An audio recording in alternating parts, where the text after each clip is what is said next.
themselves that danger disappears just because they decide to look the other way. But there's always a price for ignoring what matters. Always. The universe has a strange sense of humor. It gives you hints, nudges, little shocks, hoping you'll wake up before it's too late. And when you don't, well, let's just say the consequences tend to come in waves you never saw come. And right now, you're standing in that moment, the one people regret for the rest of their lives. That crossroads where a single choice decides whether you rise or break. Ignore this, and you'll feel it later. Not as a tap on the shoulder, but as a flood that hits you when you're weakest. Funny thing is, deep down, you already know what I'm talking about. That ache in your gut, that pull in your mind, that sense that something important is shifting, and if you let it slip, you'll pay with more tears than you ever thought you had. Funny thing about warnings, they never arrive dressed like disasters. They don't kick down your door. They don't scream in your face. They don't come with flashing red lights telling you to run or fight. No. They come quietly, softly, almost politely. A little thought that drifts into your mind at the most inconvenient time. A feeling in your chest that says, something's off. A twist in your stomach that whispers, don't ignore this. But people have mastered the art of pretending not to hear what their own soul is begging them to pay attention to. They brush off the signs, call them stress, call them overthinking, call them anything but truth, because truth demands action, and action demands courage, and courage demands that you finally stop lying to yourself. And most people, they'd rather stay comfortable in the dark than face the fire waiting in the light. You know what makes it all so strange? Every person who ends up broken, shattered, crying over something they could have prevented, they all say the same thing. I knew. I felt it. I should have listened.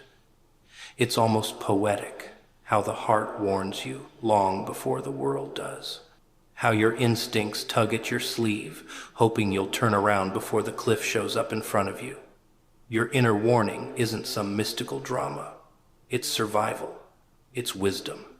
It's a voice inside you built from every painful moment you've lived through, every betrayal, every disappointment, every scar you collected while pretending nothing was wrong. That voice learned to speak from experience. And when it speaks now, it's trying to save you from repeating the same disaster wrapped in a new disguise. But you keep walking like you're immune to collapse. Like nothing could possibly go wrong if you just stay calm enough, quiet enough, blind enough, as if life will reward you for ignorance, as if problems disappear simply because you don't want to look at them. And while you pretend everything is fine, the danger grows teeth behind your back, watching, waiting, sharpening itself in silence. Then comes the moment, that inevitable moment when everything snaps. The truth you ignored becomes the truth that hits you with full force. No warning anymore, no whisper, only impact. And suddenly you're drowning in consequences you could have avoided with one brave moment, one honest decision, one pause where you actually listened to the voice inside you instead of silencing it like an inconvenience. You know what hurts people the most? Not the event itself. Oh no. It's the memory of the moment they felt that first tiny warning and walked past it anyway. That regret is heavier than any failure. It clings to you, follows you, sinks its claws into every thought you have afterward. You can escape danger, but regret, that one stays. That one remembers. That one bites. Your inner warning doesn't care about ego or pride or excuses. It doesn't argue. It doesn't force. It simply tells you, pay attention. And the tragedy is that most people only understand its value when they're picking up the pieces of the mess they created by ignoring it. They cry, they break, they say it was fate or bad luck, when deep down they know it was a choice to turn away, a choice to mute the signal, a choice to pretend nothing was wrong when everything was screaming for their attention. Life doesn't punish you for listening. Life punishes you for pretending you didn't hear. That small discomfort you feel now, it's a warning, a gift, a chance to stop the storm before it forms.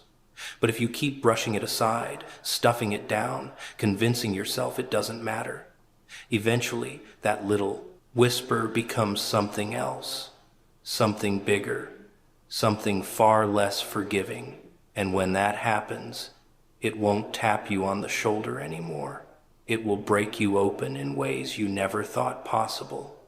All because you looked away from the very thing that could have saved you when it was still small enough to handle. It's funny how people think they're escaping pain by dodging it, as if looking away somehow rewrites the consequences, as if silence stops the clock. They convince themselves that avoiding the hard decision, the uncomfortable truth, the confrontation they don't want to face, is some kind of victory. Like if they just pretend long enough, the problem will get tired and walk away. But pain doesn't leave. Pain waits. Pain takes notes. Pain grows teeth in the dark, feeding on every moment you refuse to deal with it. The pain you dodge today doesn't disappear. It transforms.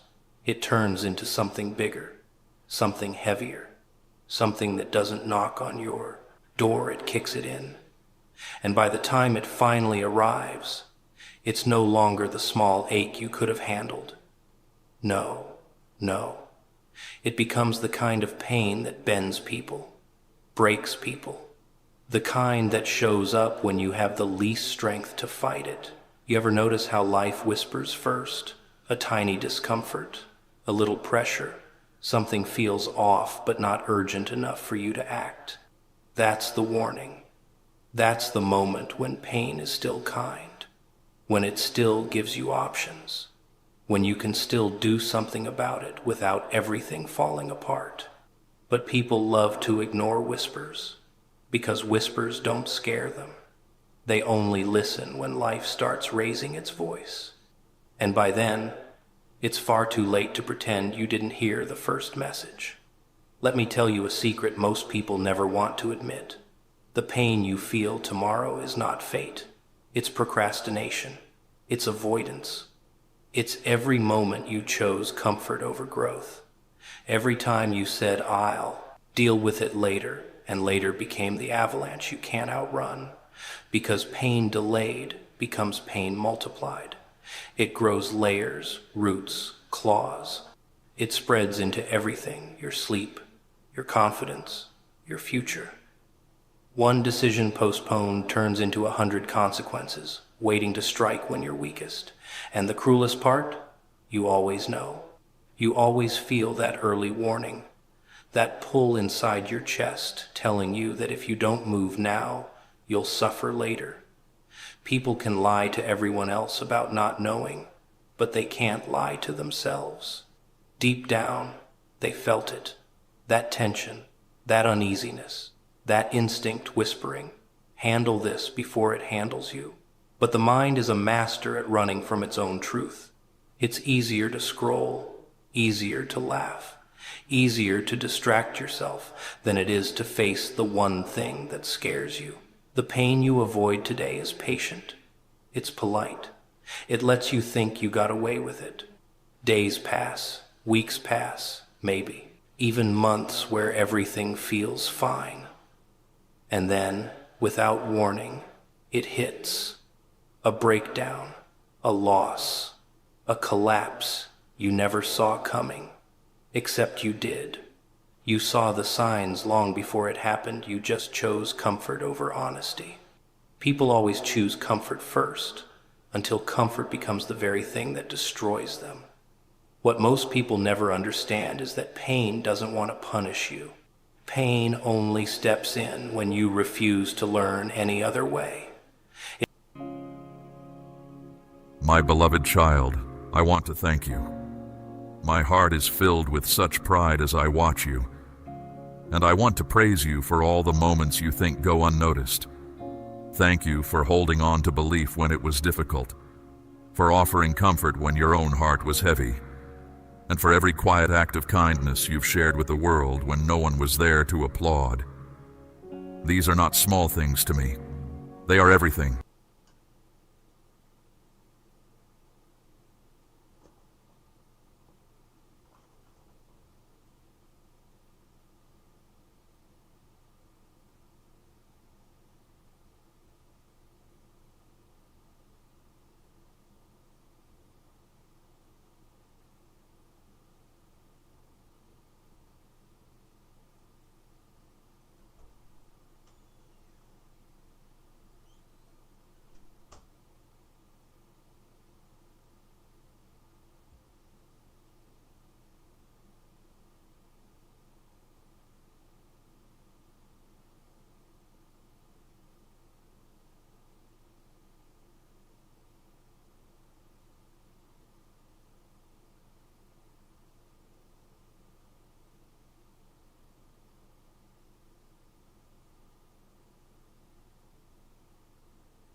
In these moments, your true, beautiful spirit shines brightest, and I see it all. I cherish it all. My precious one, my love for you does not rest on perfection or outward display. I value the truth of who you are, not a flawless image. You have faltered and sought my comfort. You have doubted, yet still held on to faith. You have grieved and still extended kindness. This is genuine strength. This is the devotion that truly moves me. Your quiet trust when answers were scarce. Your gentle praise when you felt isolated. Your consistent goodness when no one was watching. I remember when you felt forgotten, when your words felt unheard, when relationships shifted. You questioned your direction, thinking you were losing ground. But my beloved, I was drawing you inward, strengthening your inner self in ways no one could see. I was building your capacity so that future gifts would not overwhelm you. I was instilling in you a deep, abiding resilience. Even when you saw no outward change, everything vital was unfolding within you for your good. Your quiet generosity has been like a gentle rain, and I promise to bring forth a harvest. Your sorrows will transform into sources of refreshment. Your small acts of adherence will clear pathways. In my realm, unwavering commitment clears every obstacle. Your steady effort has carved a path. Your reliance on me has become a haven. Your compassion has become a guiding presence for others. Understand this. The heavenly hosts have been watching, not as critics, but as supportive friends. They have seen your upright choices and rejoiced. They have witnessed your quiet burdens and the prayers you offered in secret. They have observed your steadfast honesty in a world that often values convenience. They have seen you keep your quiet promises, and each time, the very air around you changed. I am not exaggerating. I am simply sharing what is known in the higher places. Your dedication has been too profound for any public display. Because of this, new openings are now before you. Some will seem simple, arriving without grand announcement. Others will be sudden and clear. Both come from me. Anticipate harmony, connections that suit your path ahead, chances that honor your deepest convictions, and surroundings where your true self is heard without effort. Anticipate renewal. What you thought was gone will return to you in a more complete way. Anticipate sustenance. The provisions you need to advance will become visible with each step of faith you take, revealed not prior to your beginning, but as your path unfolds. Anticipate clarity. I will echo the same truth through various channels so your spirit can find calm. Your gentle heart is a living testament to my love. Keep that inner brightness strong. I'm proud not just of your achievements, but of the individual you are growing into. You are becoming both softer and stronger. You are learning to guide with empathy and to live authentically. You no longer hide the light I placed within you, nor do you use it to diminish others. Instead, you encourage them to shine beside you. This is genuine growth. This is my very nature becoming real in your everyday life. Keep allowing me to refine you. Keep letting me reveal new things. Keep letting my affection flow through you to others. For the journey ahead, I offer this wisdom. Move with modesty, for it keeps your mind open and your spirit vast. Move with courage, for it speaks truth with kindness and refuses to shrink back. Move with sincerity, for the world finds comfort through real people who carry a true divine light. Protect your inner peace. Keep your spirit free from distraction. Let my wisdom direct you, and my nearness establish your rhythm. Tend to your physical self and your personal limits. Cultivate deep contentment. It is your power. Cultivate profound stillness. It is vital. Cultivate sincere thankfulness. It is your shield. When challenged, respond with calm. When you compare yourself to others, recall that your journey is uniquely crafted. When apprehension appears, Invite me to be with you. When past pains resurface, bring them to my light. We will face them together. You are not falling behind. You are being sustained. You are not unworthy. You are being perfected. You are not unseen. You are being made known in my perfect timing, in my own way, for my honor. I know the moments you nearly gave up. I recalled every one of your affirmations. I am present. I am deeply proud of you. The food you shared, the aid you gave, the regret you expressed, the extra time you stayed, the heartfelt plea you offered when no one asked, these are hallowed. They do not diminish. They do not pass without impact. Plenty flows from such gifts, and plenty is already drawing near. Live in the brightness, where honesty thrives and favor never ends. My precious child, let me ease the weight of untrue demands from you. You do not need to earn my approval. You do not need to reach a specific point to be cherished. You are cherished now, in the midst of your unfolding life, even as thoughts pass through your mind. My joy in you is unwavering. I celebrate your advancement much more than you judge your own pace. What you perceive as unfinished, I view as a journey in progress. Where you sense only a start, I recognize the deep roots already laid. When you face recurring difficulties, I witness your steadfast heart. Understand this, my child. A significant phase is drawing to a close, and a new opening awaits you. The quiet efforts you have made have established a solid base that will endure any challenge. I am broadening your influence without disturbing your inner calm. New duties will feel perfectly natural, for I have prepared them especially for you. Others will begin to recognize you, but my voice will remain your constant guide. My beloved, pay close attention. Your very being is not by chance. I formed you with deliberate intention. My wisdom understanding the unique rhythm of your spirit and the full scope of your time. Before you took your first breath, before any thought stirred within you, I had already placed your purpose deep inside. Your arrival was never an afterthought. It was fully envisioned, carefully arranged, and firmly established. I fashioned your inner self with profound intention. Every part of you, your strength and your gentleness, your joy and your quietness, was uniquely shaped by me. The deep inclinations that sometimes puzzle you, the natural pull you feel, the connections to certain individuals, places, or pursuits. Nothing in your journey is without significance, my child. Those inner promptings you sense are not random. They are my gentle direction, guiding you toward the greater path I have prepared for your life. Do not mistake moments of doubt for an absence of meaning. When you feel small among louder voices, remember this: I did not create you to merely echo what others say. While others may possess similar abilities, no one else carries your specific combination of life experiences, past hurts, and inherent strengths.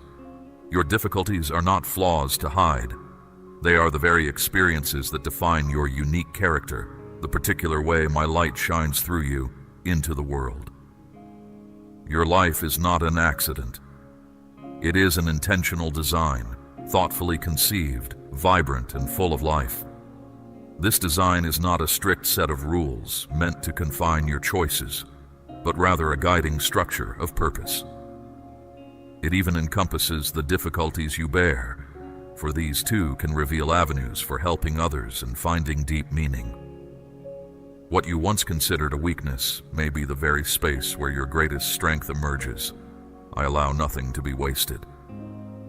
Have you observed the things that truly enliven you, my precious child? The moments that seem to touch your very core and awaken a deeper insight? Those inner stirrings are not random occurrences. They are invitations, sometimes subtle, sometimes urgent, calling you toward the heart of your assignment. You were not placed here to live superficially. Your existence was meant to flow from the profound core where my spirit connects with yours.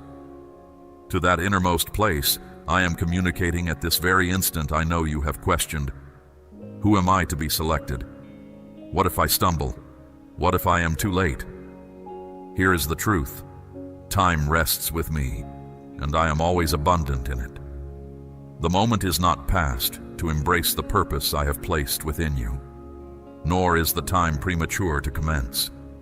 Even hardships have a reason. Even delays redirect your course in manners you will eventually value. I've already brought good out of what seemed to disqualify you. I do not ask for flawlessness, only for your readiness and your faith. Trusting me is not about erasing who you are. It is about clearing away what obscures your true self so my design can be unveiled. When you release the expectations the world has placed upon you, comparisons, limitations, you create room for the authentic story I wrote. Releasing untruths and discarding mistaken self-perceptions will be an aspect of your progression. You will grieve what is lost, rejoice in fresh starts, and discover how to follow a soft inner guidance that will always uphold you. That voice is mine. It will not misguide you. Heed it even when the subsequent movement requires greater trust than clear understanding. Purpose is not about outward display. It is not about praise, position, or recognition. When what invigorates your spirit aligns with what others most seek, that is where genuine influence is created. You do not need to have every detail resolved. You do not need to conform to someone else's timeline. I only seek your affirmation, an affirmation offered from the sincere space within you, flawed, hesitant, yet full of expectation. That is enough for me to initiate an endeavor that will endure beyond your apprehensions. Offer me your small contributions, your abilities, your time, your tears, your hesitant steps. I will amplify them. I will bring life to what seems hidden and awaken it. I perceive what you bear. I see the areas you doubt and the nights you question if you truly belong. You are not an afterthought. You are meant to move with purpose, not as one adrift, but as one guided. This will not invariably signify an unswerving route or an unmistakable indication. At times, I will guide you through a gentle prompting, at others, through an unavailable chance, and sometimes through trials that cultivate empathy and insight. Nevertheless, with every movement, I accompany you, arranging conditions, revealing courses, uniting spirits, and indicating the next essential action. Do not lessen the significance of the modest expressions of trust you have already given.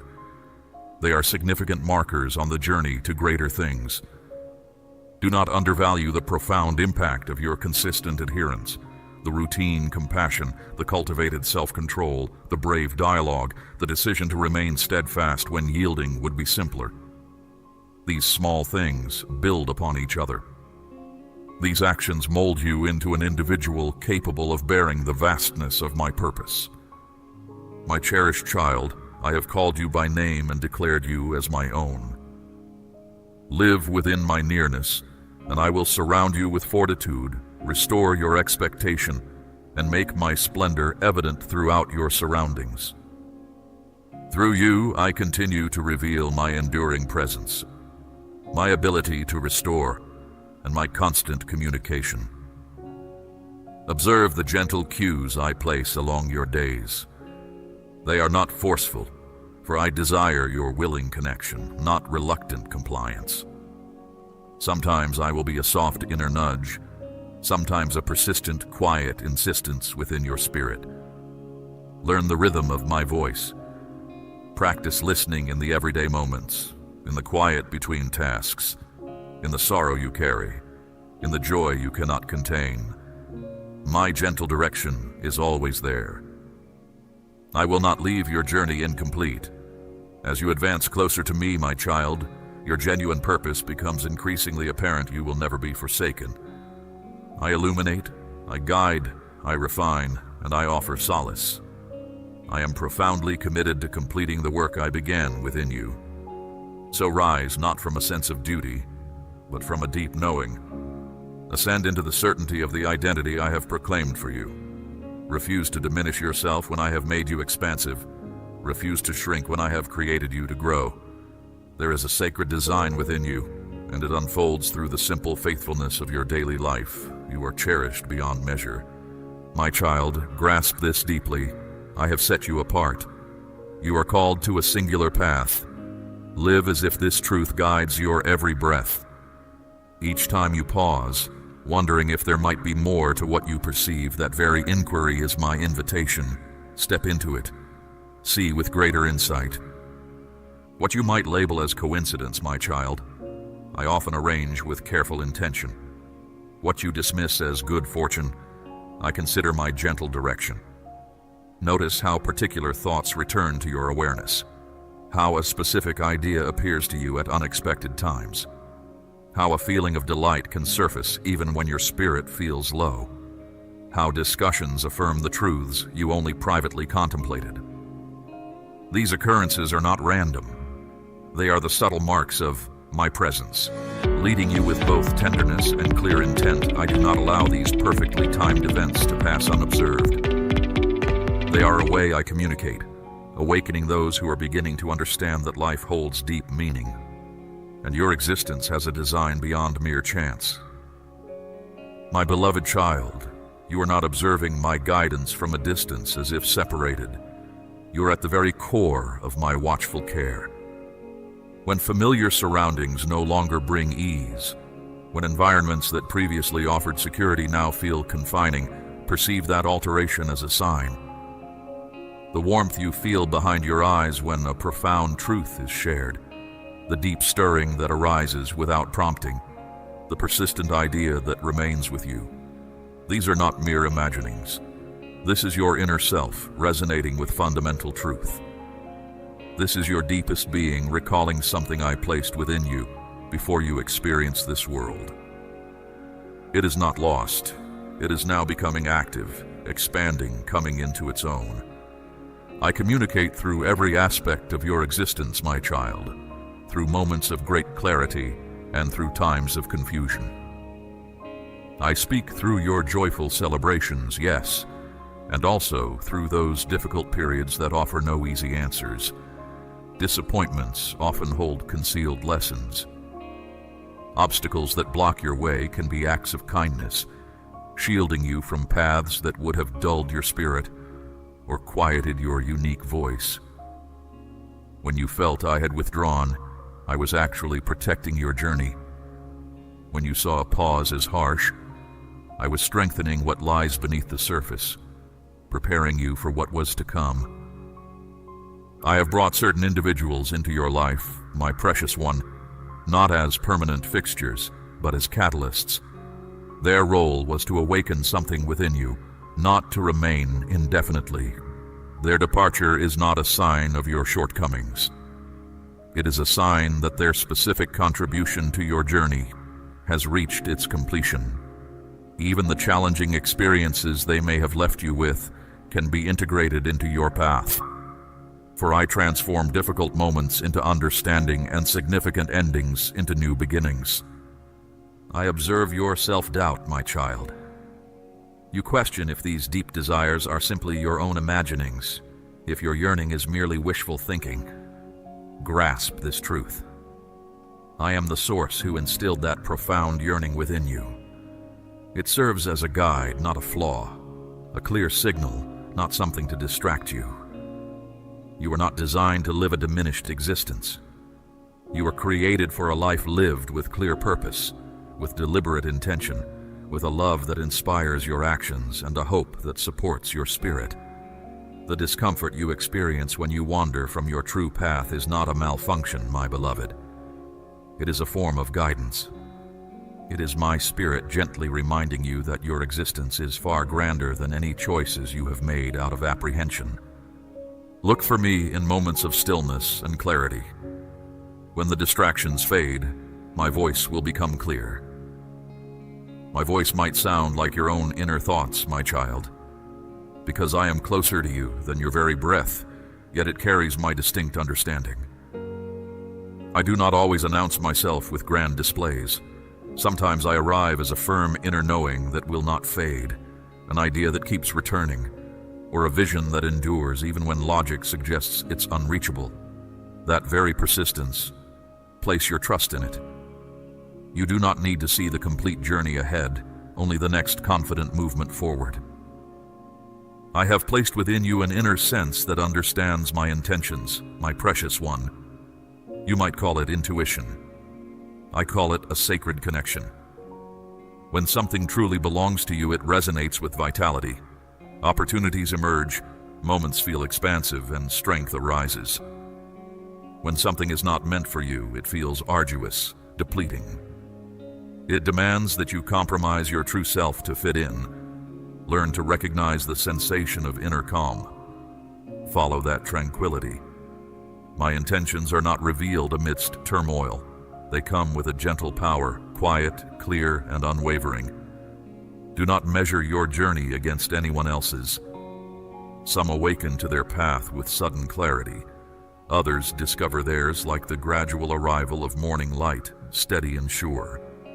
Never diminish the unique journey I have laid out for you, my child, simply because it does not gleam with the same outward shine as another's. Every course I map is meant solely for the soul I brought forth, and I did not bring you into being to simply echo another's life.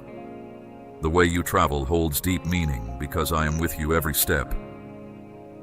Know this truth, my child. I do not merely point you toward a calling. I reside within that calling alongside you. The final result is not the greatest prize. The true treasure is in our journey together, discovered whenever you choose truth instead of comfort, kindness instead of pride, courage instead of safety. You are already engaged in this. You are already deeply involved. My beloved one, you are a conduit for my light. Allow that light to flow out into the world. Through the love we share, we will bring solace and joy to those who seek it. I will continue to offer reassurance along your way, my child. What some might call random events, I arrange as perfectly timed conversations, helpful provisions, and invitations that resonate deeply with your spirit. Pay close attention. Remember these moments. Gather them like precious tokens you can revisit when doubt clouds your sight. Cherish them. They are my promises to your spirit. You are not solitary. You are moving forward. Keep going. Even when you cannot perceive new indications, trust that they are still unfolding for you. I am not distant, my cherished one. I am ever present and purposeful. I speak to every heart that is open to hear. Your life is rich with signals because your true purpose is alive and revealing itself. This is not a story from the past. It is happening right now. I began a good work within you, and I will remain steadfast in bringing it to its completion. You are not missing your opportunity. You are progressing through it, breath by breath, more connected than you yet understand. The more your spirit aligns with mine, my child, the clearer the messages will become. I do not lead you into confusion. I guide you into understanding, and you are experiencing that understanding even now. So as your heart begins to recognize these patterns, look further within. What you feel stirring inside you has always resided there, not dependent on outer approval, but awaiting your embrace of our shared purpose. You are not delayed, my precious one. You are not falling behind. You possess everything essential. All that is needed for your unique calling resides within you, ready to be recognized, refined, and expressed. And listen closely.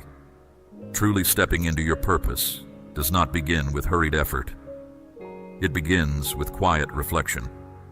Sit with me and ask, what thoughts consistently return to my awareness with a gentle strength? Where do I experience the greatest energy, the most profound peace, the truest sense of who I am?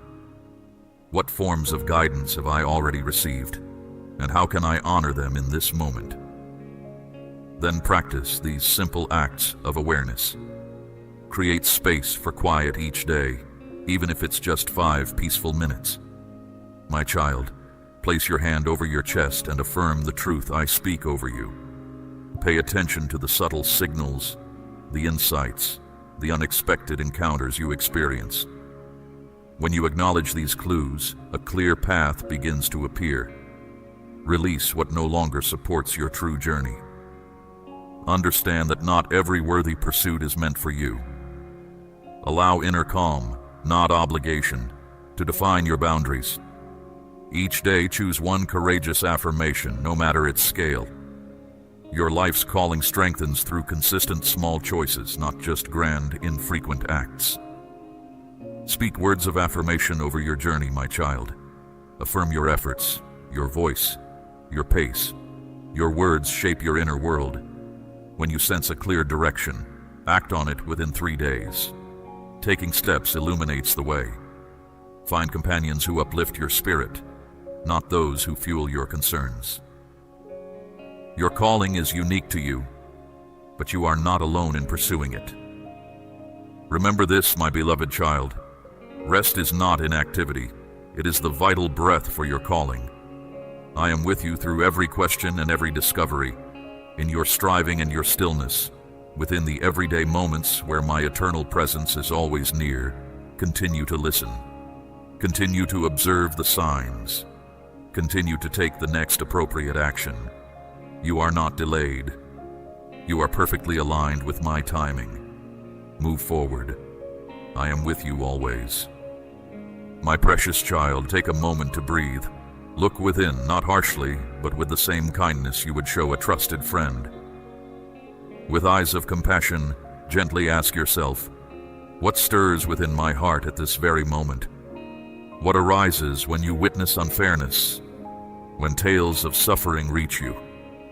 When profound beauty captures your attention? Or when a new understanding fills you with awe?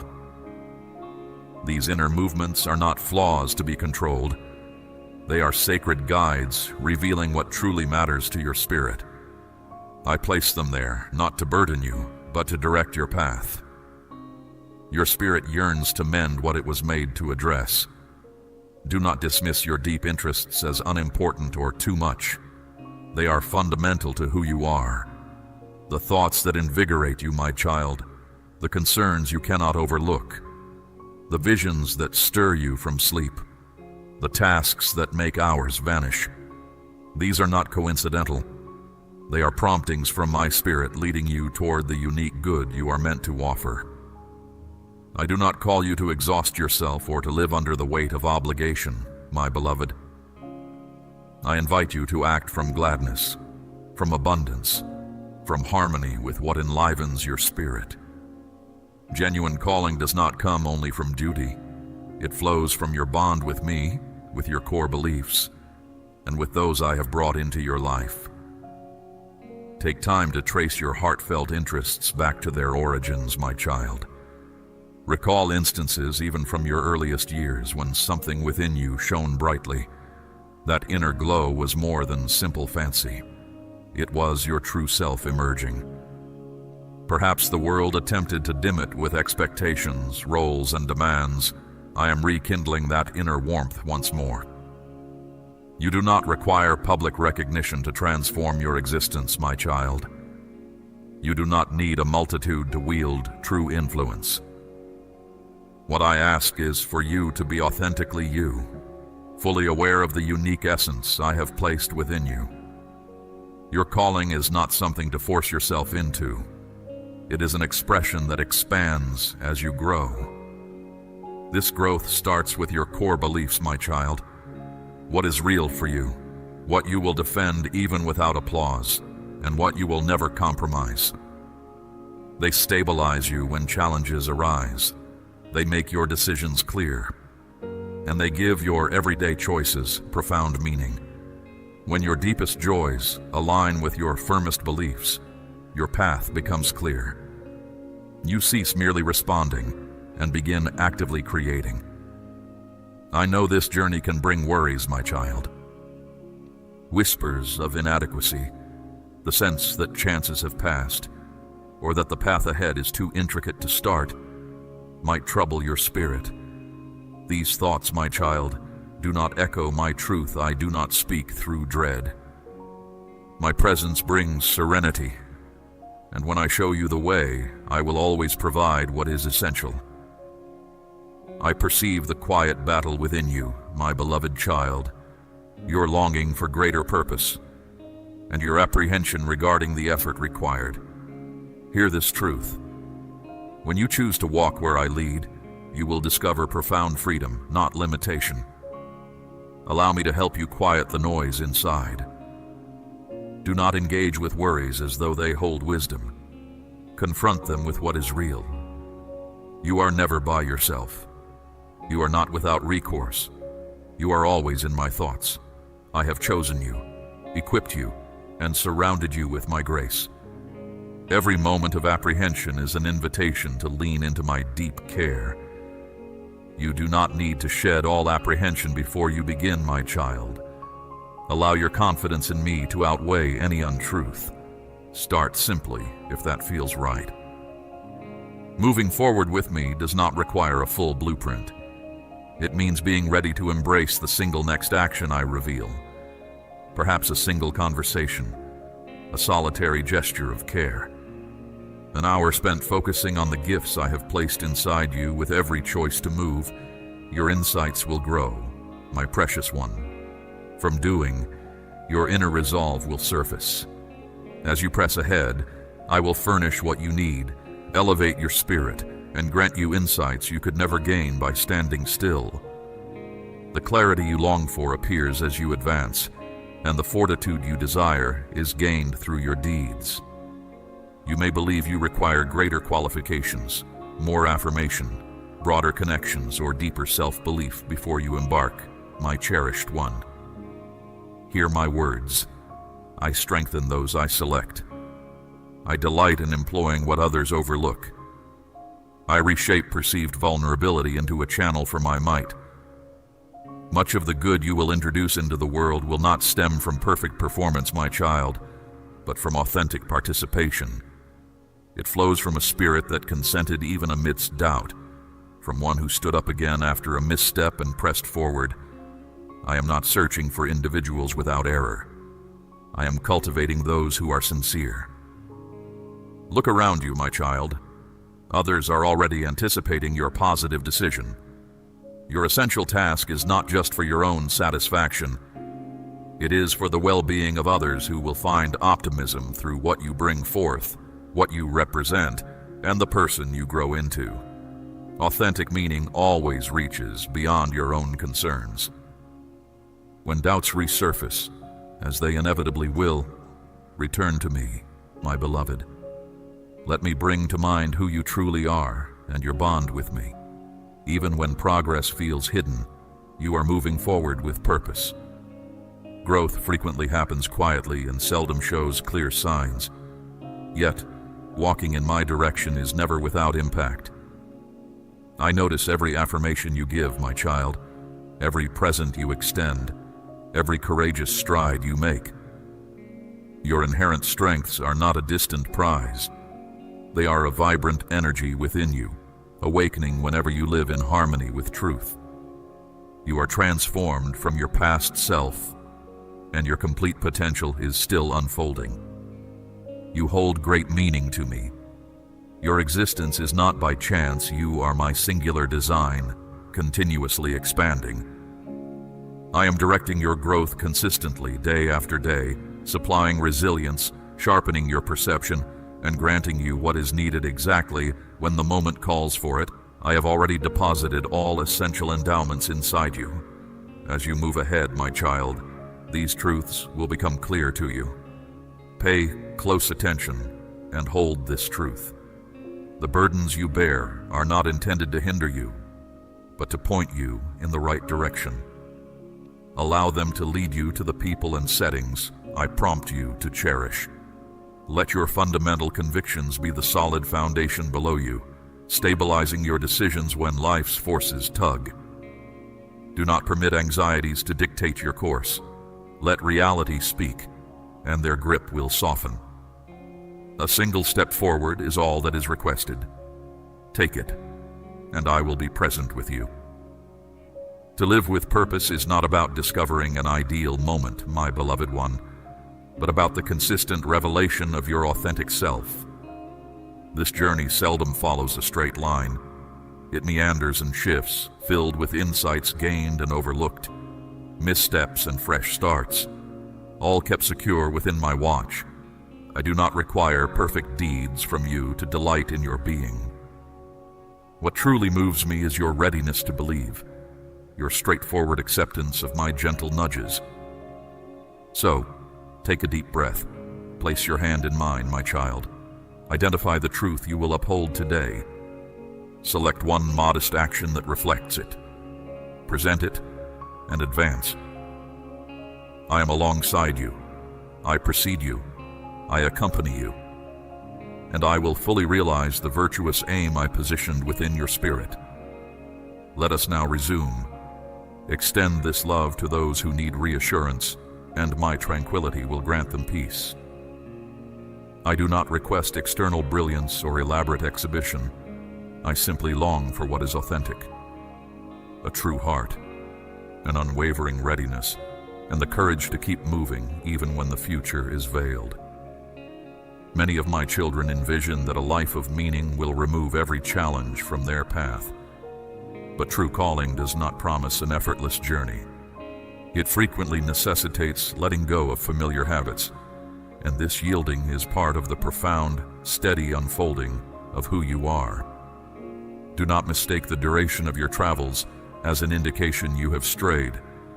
This inner might is not merely superficial, it is integrated into your deepest self. I do not demand perfection from you. Your evolution, however, brings me immense gladness. Becoming the individual I designed you to be entails a continuous turning from deceptive notions you embrace to manage, away from restrictive anxieties, and toward the boundless scope of reality. Occasionally, this change involves releasing what feels secure. Sometimes it means others will not comprehend your decisions, but you will never relinquish anything that I will not substitute with something more genuine. A life of intention is not a collection of ideal instants. It is a sacred unveiling, and such unveilings call for endurance. Do not perceive yourself as falling behind simply because your advancement is not visible to others. I see the quiet victories you claim, my child, the small shifts you make, the temptations you turn from, the soft prayers whispered in your everyday. I weigh your existence not by your outward accomplishments, but by the deep accord between us, by how your innermost being learns to echo my reality. When your hidden thoughts and aims align with what is true in me, my beloved one, that is a profound achievement. You do not require full comprehension to journey by trust. You do not need a particular standing to be relied upon, nor a vast platform to make a difference. You do not need a mapped-out future to walk where I guide. All that is needed is an open heart and a willing stride. Remain attentive right where I have placed you, my precious child. Express the essence I have instilled within you. Tend to those I have led into your experience. A single choice to follow my way, especially one unnoticed by others, propels you further than many strategies formed apart from my direction. I cherish them. I discern what the world frequently overlooks, and I find deep satisfaction. Do not embrace the easy stories of meaning that omit the hard-won battles, my child. Every journey you admire progressed through demanding moments, probing inquiries, painful hindrances, periods when yielding felt sensible. What distinguished those individuals was not being faultless, but an enduring commitment. They allowed me to clear away what was unproductive. They let me ready fresh spaces where barrenness had settled. They surrendered their rhythm to my schedule. That profound reliance became the firm foundation upon which I unfolded what you now understand as your distinct journey. This truth applies to you as well, my cherished one. Your life's direction is not stopped by your shortcomings. Permit yourself to be active precisely where you are, in this very moment, before all becomes plain, before others offer their affirmation, before you sense complete readiness. Do not diminish your own distinct journey, my child. simply because it looks unlike another's. Measuring yourself against others depletes your vitality and robs you of gratitude. From my vantage point, every life touched by kindness is a marvel. Every modest deed of giving creates an opening. Every brave ascent whispered in solitude stretches its influence beyond what you can perceive. You were not formed to bear this weight alone, my beloved. Solitude is not evidence of fortitude. It is a strategy meant to lessen your expectation. I fashioned you for togetherness, voices that uplift, hands that steady yours, mentors who calmly direct you, companions who share both your difficulties and your delight. Your calling gains clarity within a collective. Your capacities become sharper. Your hidden vulnerabilities soften, and your courage expands.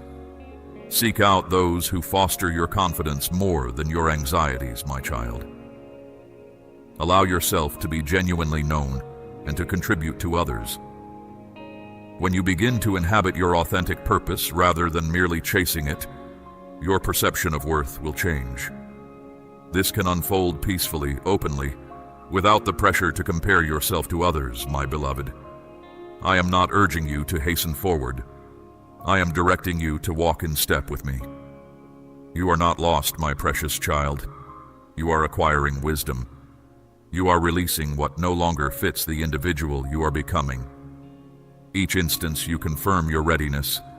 The path beneath you solidifies.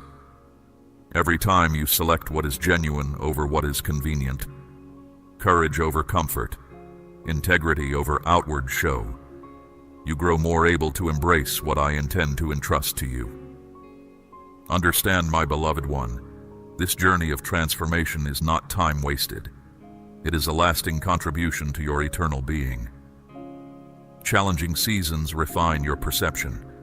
Periods of patience broaden your capacity. A route that ends directs you toward the rightful one. In moments of quiet, my child, I instruct you to discern my utterance, distinct from the world's clamor. Every minor assignment readies you for larger duties. No gift you offer to me is ever without purpose. And when my spirit approaches, as it certainly will, let it discover you steadfast and strong. Recall my promises. Reflect on the instances in your journey where you observed my constancy. Rely on the conviction of those near you when your own falters. Permit appreciation to alter your outlook, unveiling my precise care in areas you once overlooked. Uphold a clear way of life, my beloved. Revere me. Listen closely, accept my direction, show compassion, simply dwell in my nearness. We are charting this course together, my child. Your story has already begun its opening chapters, and I am not improvising as we proceed. I am the thoughtful planner of your passage, constructing each stage with intention, letting every event, even the challenging ones, add to your fortitude. You may not yet comprehend the entire structure, but nothing occurs randomly. Each element holds significance. It is enduring. Therefore, press onward, not flawlessly, but with steadfast reliance, not perceiving every turn ahead, but confident in my nearness alongside you. If you cannot hasten, then proceed gently, my beloved child. If you cannot proceed gently, then simply pause. If you cannot remain upright, then discover your calm within me. This peaceful yielding is also an expression of faith. From the very start of your existence, I have been alongside you, and I will not withdraw now. My desire remains constant, my child. Authenticity above outward display. Responsiveness to my leading above human accolades. Dependence on me above carefully mapped courses. Present me your sincere consent again today. That is all I require to magnify. Significant obstacles are surmounted through a succession of yielding decisions. My beloved, listen closely. Genuine inner certainty is the essential tool I offer to unlock every capacity I have positioned within you. The assurance I speak of, my child, isn't simply what others believe about you. It does not shift with your passing moods or the changing events around you. I am referring to a deep, steady knowing. one that is anchored in my eternal declarations for your life. This is a trust in the genuine being I formed within you before the ages began, and in the strengths I placed into your very core at your first breath. Without this inner certainty, my beloved child, even your most sacred calling can remain hidden, never fully expressed. Understand this deeply, my precious one. Your firm belief is not a baseless dream. It is not a hopeful guess or a mental game. It is a perfect fit with my timeless plan. When you choose to accept who I say you are, to embrace your worth, your distinct design, and the work I have given you, you are not just imagining things. You are aligning your spirit with mine. You are allowing me to work through you without anything holding me back. I have already done the greater part, calling you forth, equipping you, and preparing your path. Still, your inner certainty is the opening. It is how your spirit steps into the wholeness I have made ready for you. You were not fashioned for doubt or wavering. Those reactions come from hurts, being overlooked, comparing yourself to others, and worry.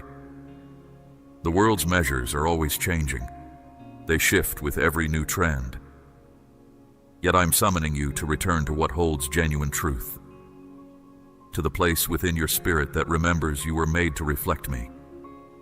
My beloved child, you have journeyed with me through these words, your heart open and attentive.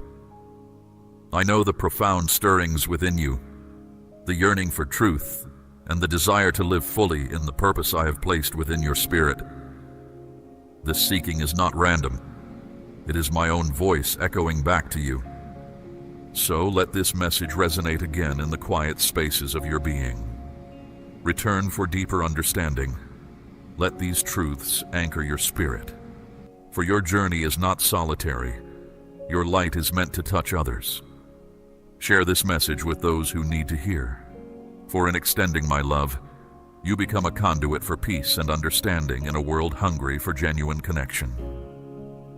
Know that I am steadfast in completing the good work I began within you. As you continue to walk with me, I will reveal more, bringing forth a harvest from your quiet faithfulness. Receive the next message I have prepared for you, for there is always deeper understanding to uncover. Chosen one, there are conversations happening about you right now that would truly blow your mind. People are whispering and marveling that you carry something extraordinary within you. An intelligence, a power, a gift that no one else can replicate. What you once believed to be your biggest failures were not failures at all. They were victories in disguise, carefully orchestrated stepping stones placed by the universe to position you for what comes next.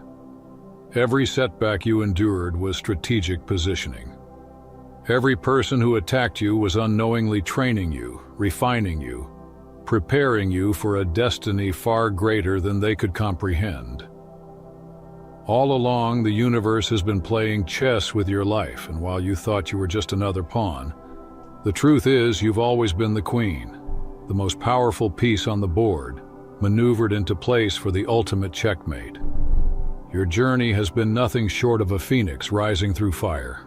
To the outside world, it may have looked like destruction, like you were consumed by flames, but those fires were never meant to end you. They were the alchemy of transformation, burning away illusion so you could rise more magnificent than anyone could ever imagine. From the moment you took your first breath, something about you was different, and everyone around you felt it. While other children were satisfied with simple toys and small dreams, something ancient stirred within you. This wasn't childish imagination, it was cellular memory, a whisper from your higher self reminding you of your true purpose. Yet, from the moment your light began to shine, forces gathered to try to convince you it wasn't real. Family members, teachers, and peers carried the same message, spoken or implied. Don't think you're so special. Stay in your lane. Dreams like yours aren't meant for people like us. What they never understood, and what you are only now beginning to realize, is that their resistance wasn't random. When someone like you incarnates, someone whose very existence threatens the illusions that most people cling to, the universe sets into motion every possible scenario to test whether you are ready for the immense power you came here to wield. Every person who doubted you was secretly sharpening your faith in yourself. Every heartbreak was not punishment but preparation, clearing space for a love so expansive it could heal communities. Every moment where you wanted to give up was forging within you an unbreakable will. Think about how many times people brought you impossible problems, only to leave with answers no one else could have imagined. Think about how many rooms you entered where your mere presence shifted the atmosphere in ways people could feel but couldn't explain. These were never coincidences. They were proof of abilities most humans don't even realize exist. The conversations happening about you now aren't about your struggles. They're about your brilliance. People are stunned by your ability to see patterns others miss, to know truths you were never taught, and to radiate an energy that transforms spaces the moment you step into them. While you were convinced you were falling behind, others were watching in awe as you displayed gifts so natural to you that you barely recognized them as extraordinary. But chosen one, something greater is unfolding. The whispers are about to turn into shouts. The hidden is about to become undeniable. And the version of you that once hid from your own power is about to step boldly into a reality where that power can no longer be ignored. This is not about conventional intelligence or academic success. People are witnessing your mind function as a multidimensional processor, synthesizing information from realms most people cannot even access, let alone understand. Where others see scattered chaos, you see the architecture of reality itself, the hidden connections, the invisible patterns, the blueprint of why things are happening and what must come next. This is not something you learned in school. This is your consciousness tuned into higher frequencies, directly accessing the intelligence that orchestrates the universe. Colleagues and friends alike have noticed. They bring you problems entire teams of experts couldn't solve, and you don't just find answers. You reveal dimensions of the problem no one even knew existed. You show that separate issues are often fragments of one system, and with surgical precision, you offer solutions that transform everything. Your intelligence doesn't just analyze, it synthesizes new realities. When you set your focus on a challenge, you're not simply thinking about it, you are literally reshaping the energy field around it until new solutions manifest. That is why people insist you can do what no one else can. They are witnessing a consciousness that transcends ordinary human cognition. And when you speak, it is not mere information. Your words carry a weight and authority that resonates deeper than logic. It is wisdom, born at the intersection of intellect, intuition, and higher knowing. Your logical reasoning merges seamlessly with intuitive perception, producing insights that are both rational and divinely aligned with the highest good. People can sense this. They feel it in your presence, even if they can't explain it. And as your light grew stronger, so too did the attacks. What you didn't see at first was that every attack was an initiation. The universe was testing your commitment, throwing obstacles and betrayals at you to see if you would bend, break, or rise stronger than ever. Then came the pretenders, the delusional ones who studied your methods, copied your words, and tried to steal your energy. They believed they could imitate what flows through you naturally, but this was cosmic quality control. Their attempts to mirror you only proved that your gifts are authentic, beyond replication. They mistook results for the deeper internal transformation that makes those results possible. Their jealousy hardened into toxic spiritual warfare, all in an attempt to convince you that maybe you weren't as special as people claimed. But here is the mistake they made. Every lie they told about you only forced you to know your truth more deeply.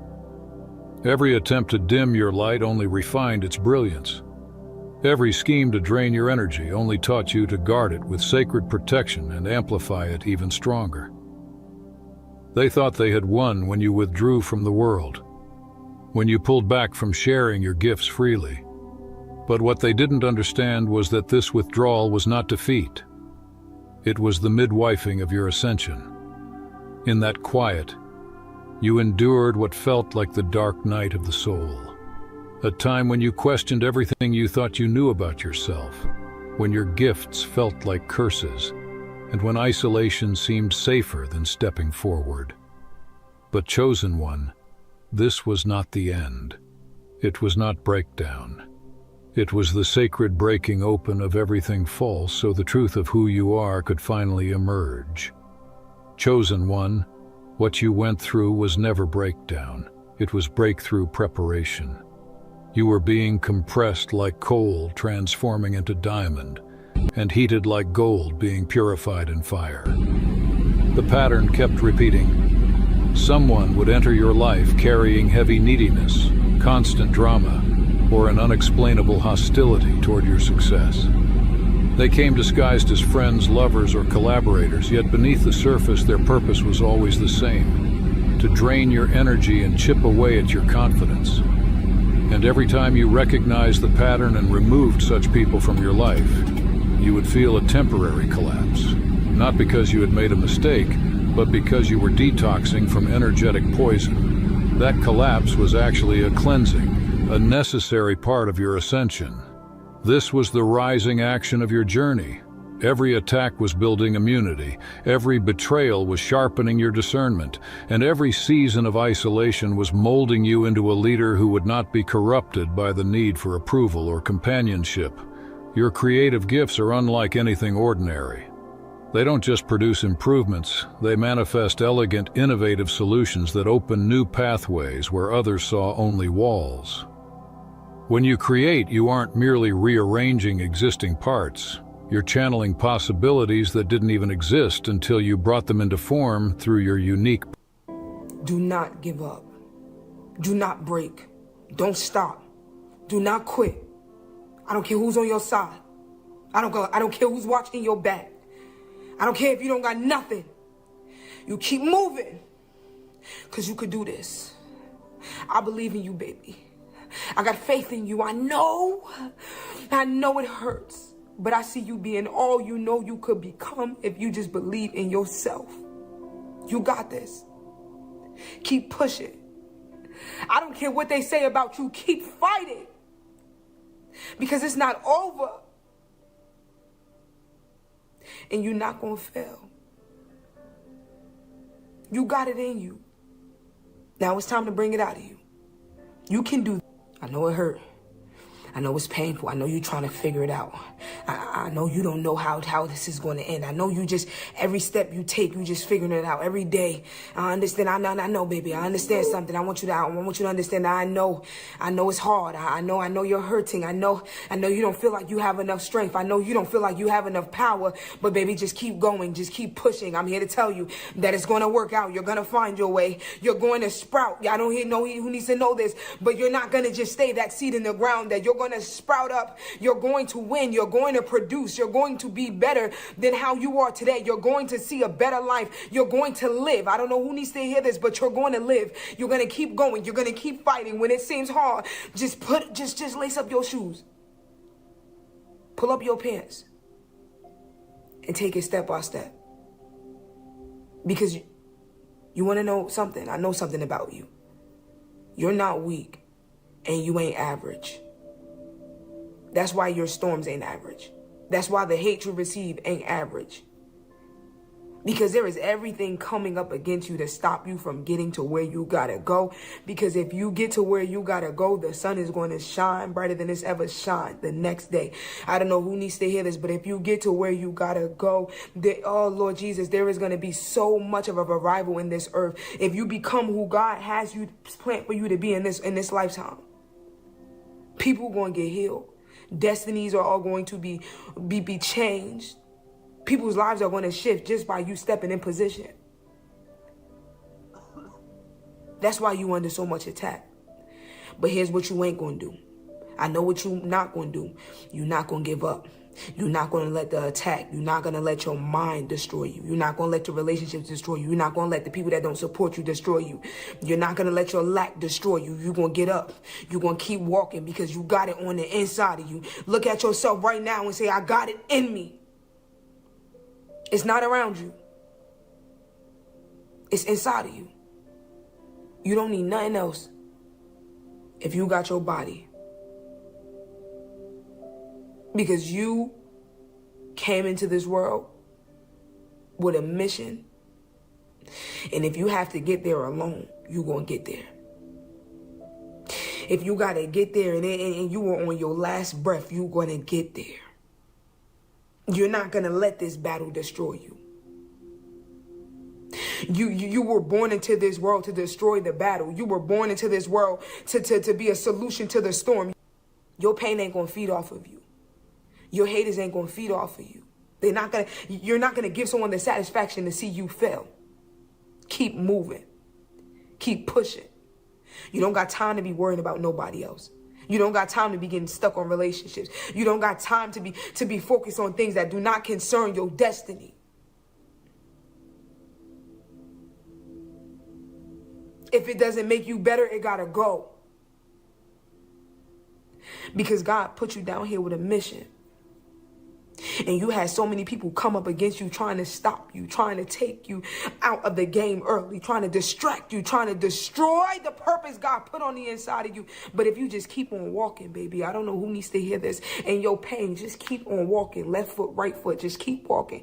It don't even gotta make sense right now. It don't have to. You don't gotta put two and two together. Just keep on moving. It don't gotta feel good. You could be tired. Just keep on marching. Just keep on stepping, soldier. Just keep on going to your promised land. Keep on. I don't care who's watching. I don't care who's supporting. I don't care who's not with you and who's with you. And majority of you, you're doing this and nobody's with you. You're doing this all alone. You're scared and you're tired. And you feel like giving up. And guess what? You've been caught up in the enemy's traps a few times. But every time that enemy tried to trap you, you so smart. You always pray to God, and God always got you out of a situation where you know you should have been destroyed and you know you should have died in. He won't fail you. He told me to tell you he won't fail you. All you got to do is keep your faith in him and keep your power in your legs. And when you don't feel like walking, get up and walk. Because there is going to be a season where you're going to be running. You're going to be so far ahead of everything where you are right now. You're going to look back and say, wow, I cannot believe I did it. I want that to be for you. I want that to be your story. I want you to look back. I want you to write it on. I want you to write today's date in a notebook. I want you to take a video of yourself, how you are right now. Now I want you to promise yourself that you're going to get there. No matter what it takes, you're going to get there. You're not going to let nobody stop you. It's yours. The victory is yours. God told me to tell you that he already got the victory to give it to you. He already got the victory so you can have it. Don't you let nobody take your blessings. By this time next year, I want you to look back at yourself. The you that was hurting, the version of you that was weak, that didn't think that you would carry on after today, that wanted to give up. Some of you that gave up last week, 48 hours ago, you threw in the towel. But I'm here to tell you to pick it back up, baby, because you're not done. You're not finished. You got a mission. You got a calling over your life. You got an anointing over your life. You're chosen. Rise. Rise. Rise in power. You ain't finished. You're not. You may have thought you were done. But I'm here to tell you that you're not. See, even when you think you're done, God knows you're not. Even when you throw in the towel, God is still calling you. Even when you're tired, even when you're fed up, even when you feel like you can't fight no more, even when you feel like you're tired of fighting the thing that's been after you your whole life. God is saying, I'm not done with you yet. You're going to get where you deserve to be. You slept too many nights in poverty. You slept too many nights in pain. You've dealt with too many negative disagreements. You've dealt with too much heartbreak to not see the joy of life.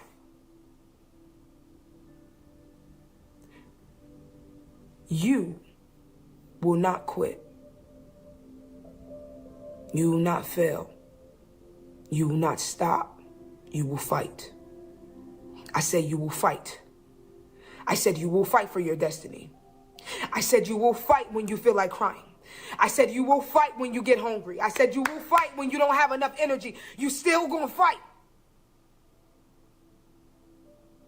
Get up. It's time to win. Do this for you. And God is not through with you. I said God is not through with you. I said God is not done with you yet. He still wants to use you. Your life is not over. Don't you realize there's a reason why there is oxygen in your lungs? You know when you get to quit? When God calls you home. That's when it's over for you. But until then, this is not your time. This is not your season. I don't care what the relationship, I don't care how it broke your heart. I understand, I know it hurts.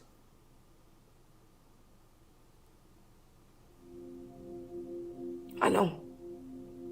I know you're tired of people leaving. I know you're tired of people giving up on you. I know you're tired of giving it all and not getting nowhere. I know you're scared. I know you feel alone.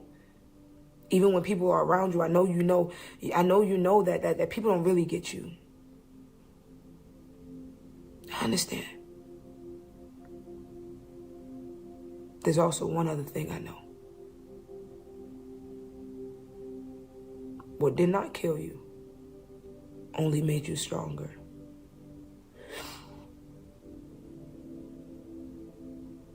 And most of you, in fact, all of you are watching this. And God,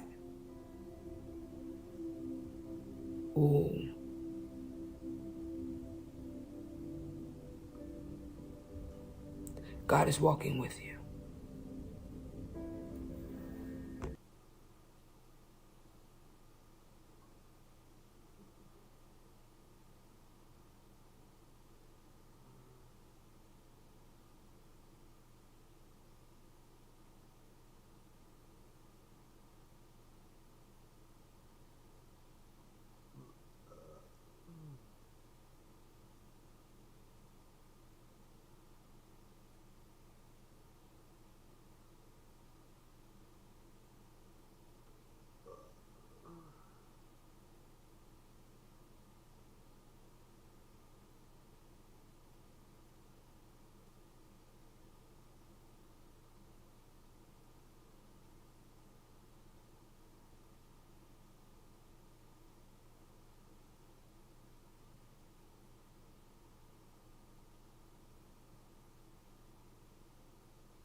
Let me ask you something. Who the fuck do you think you are?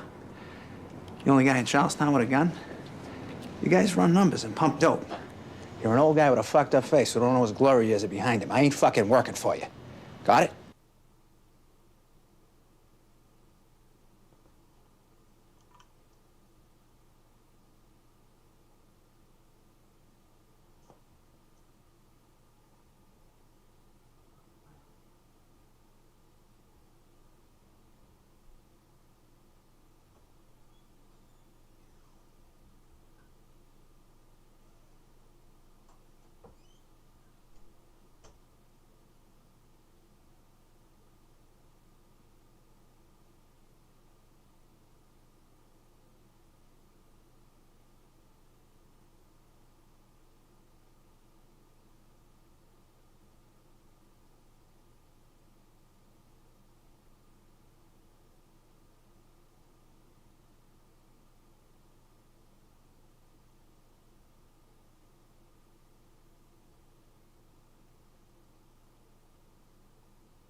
You got a problem with that?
Yeah, I live at 551 Bunker Hill Street. Stop by any time.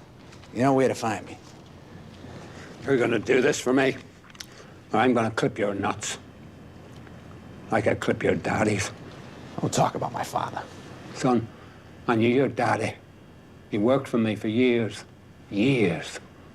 Then he wanted his own thing. Play the horses. You know, they either geld a horse with a knife or with the chemicals. And your daddy said no to me. I did him the chemical way. Gave your mother a taste. Put the hook into her. She doped up good and proper. Hung herself with a wire on Melnair cast. And you, run around the neighborhood looking for her. Your daddy didn't have the heart to tell his son that he was looking for a suicide doper who was never coming home. If there's a heaven, son, she ain't in it.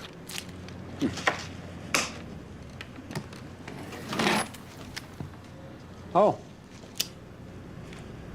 I hear you got a nice, sweet new girlfriend. Lives on the park. I don't want to send her a funeral arrangement to your house. But I will if I have to. Now I know where to find you.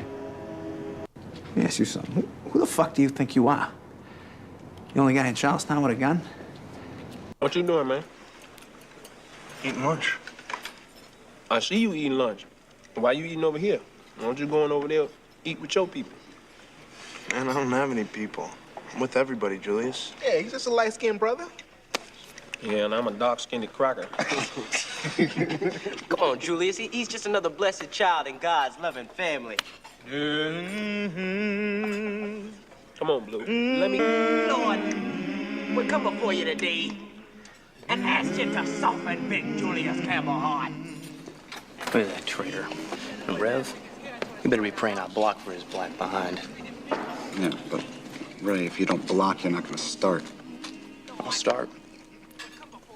I'll just bide my time. Plastic. I want you to tell me something about one of your black teammates. Sir, yes, sir. I'm rooming with Blue, sir, and I noticed that he wears those leopard-spotted underwears, bikini style, sir. Okay, maybe somebody who's not your roommate. Sir, I eat lunch with Rev. That's Jerry Harris, sir. People call him Rev because he's always praying and he won't about a foul tongue, sir. And what is the Rev gonna do after high school? I don't know. Go to college and all that, I guess. What about you? You gonna go to college? Oh, not me, Coach. I ain't a brainiac like Rev. Think you got a future in football? Oh, heck no. I just figure if I gotta be in school, I might as well hit some people while I'm at it. All right, I like that. A self-aware man, I like that. But if you don't go to college, it's not gonna be because you're not qualified. So I want you to bring me your test scores at the end of every week. We'll go over them together, okay? Okay. We'll keep that between you and me. Okay. So what kind of music does the Rev like? Oh, me and Rev both dig on the Temptations. Oh, yeah? I know you want to leave me, but I refuse to let you go. If I got to pray, please, for your sympathy, I don't mind, 'cause you mean that much to me. Ain't too proud to beg. Okay, all right. Stop begging. Anybody else? No volunteers? Campbell? Bertier? No, huh? Each one of you will spend time every day with a teammate of a different race. You will learn about him and his family, his likes, his dislikes. You'll report back to me until you meet every one of your teammates. Until that time, we go to 3-a-day practices. You continue to ignore each other, we'll go to 4-a-day practices. Now, is there any part of this that you don't understand? What you doing, man? Eating lunch. There are 10 powerful truths in life. Listen closely, because once you accept them, you stop suffering for the wrong reasons. 1. Silence is more powerful than trying to prove a point. Not everything deserves your energy. 2. When trust is broken, sorry means nothing. Respect once lost is rarely restored. 3. Control your actions. React less, think more. That's how you protect your peace. 4. When you're honest, you lose people who never deserved your truth. Let them go. 5. A beautiful heart is worth more than 1,000 beautiful faces. Character always wins. 6. A small circle, sorry means sorry means nothing. Respect once lost is rarely restored. 3. Control your actions. React less, think more. That's how you protect your peace. 4. When you're honest, you lose people who never deserved your truth. Let them go. 5. A beautiful heart is worth more than 1,000. When you're honest, you lose people who never deserved your truth. Let them go. 5. A beautiful heart is worth more than 1,000 beautiful faces. Character always wins. 6. A small circle, a private life, a clear mind, and a peaceful heart. That's real wealth. 7. Never go back to someone who has already broken you. Rebuilt doors lead to the same fire. 8. Real wealth. 7. Never go back to someone who has already broken you. Rebuilt doors lead to the same fire. 8. Stop overthinking. You can't control everything.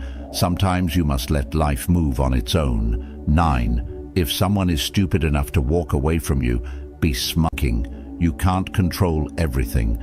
Sometimes you must let life move on its own. 9. If someone is stupid enough to walk away from you, be smart enough to let them go. 10. True friends are rare, if you have even one. If someone is stupid enough to walk away from you, be smart enough to let them go. 10. True friends are rare, if you have even one, you're luckier than most. And here comes the most important part. Life becomes lighter the moment you stop fighting what's true and start living with clarity, dignity, and peace. There are 10 powerful truths in life. Listen closely. I told you the Garden of Eden was never a blissful paradise, but a human zoo built by beings who wanted workers, not worshippers. Walls, watchtowers, and a security system, all designed to keep the new species comfortable and contained while the operators watched every move. 2 special stations sat in the middle, one that kept the test subjects alive for as long as needed, and another storing data they weren't authorized to touch. The moment those rules were broken, the keepers shut the gates and wiped the site from the map. In every ancient language that names it, the first home of humanity is a locked compound. Hebrew calls it Gan, an enclosed garden. Old Persian has Pairidaisa, a park ringed by walls. The Greeks repeat the sound as paradisos. Same meaning every time: fenced zone, life inside, guards outside. Genesis keeps the technical details. 1 central water source splitting into 4 channels, a catalog of animals brought in for inspection, 2 restricted trees, 1 for sustaining biology, 1 for uploading knowledge, and a security force posted at the gate the moment protocol is breached. Sumerian tablets run parallel. They call the place Edin, describe skyborn overseers, and speak of a time when the task of the gods was laid upon mankind. In both records, the humans are prototypes, the enclosure is a lab, and the eviction is not a sin story. It's a containment event. The evidence is scattered, the story fragmented, but the pattern holds. Advanced visitors set up a breakaway civilization on our planet, engineered a workforce out of local stock, and raised the first generation behind a fence. When the experiment pushed past its limits, the gate slammed shut, and the prototypes, our ancestors, were forced into the open world with only half the manual. Tonight, we put the manual back together. Looks like you forgot, once again, how powerful you are. I told you the Garden of Eden was never a blissful paradise, but a human zoo built by beings who wanted workers, not worshippers. Walls, watchtowers, and a security system, all designed to keep the new species comfortable and contained while the operators watched every move. 2 special stations sat in the middle, one that kept the test subjects alive for as long as needed, and another storing data they weren't authorized to touch. The moment those rules were broken, The keepers shut the gates and wiped the site from the map. In every ancient language that names it, the first home of humanity is a locked compound. Hebrew calls it Gan, an enclosed garden. Old Persian has Pairidaisa, a park ringed by walls. The Greeks repeat the sound as paradisos. Same meaning every time: fenced zone, life inside, guards outside. Genesis keeps the technical details: one central water source splitting into 4 channels, a catalog of animals brought in for inspection, 2 restricted trees, one for sustaining biology, one for uploading knowledge, and a security force posted at the gate the moment protocol is breached. Sumerian tablets run parallel.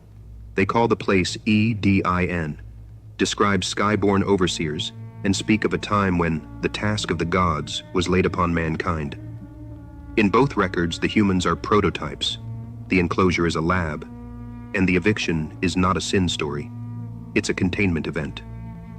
The evidence is scattered, the story fragmented, but the pattern holds. Advanced visitors set up a breakaway civilization on our planet, engineered a workforce out of local stock, and raised the first generation behind a fence.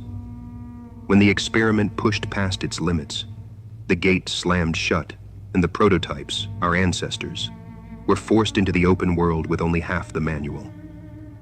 Tonight, we put the manual back together. Looks like you forgot. Once again, how powerful you are.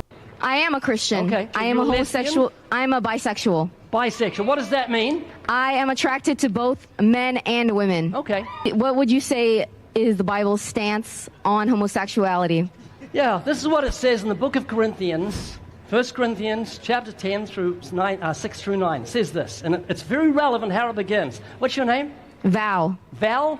Nice to meet you, Val. It says this: do not be deceived. That's how it begins. In other words, you can get into deception unless you understand this.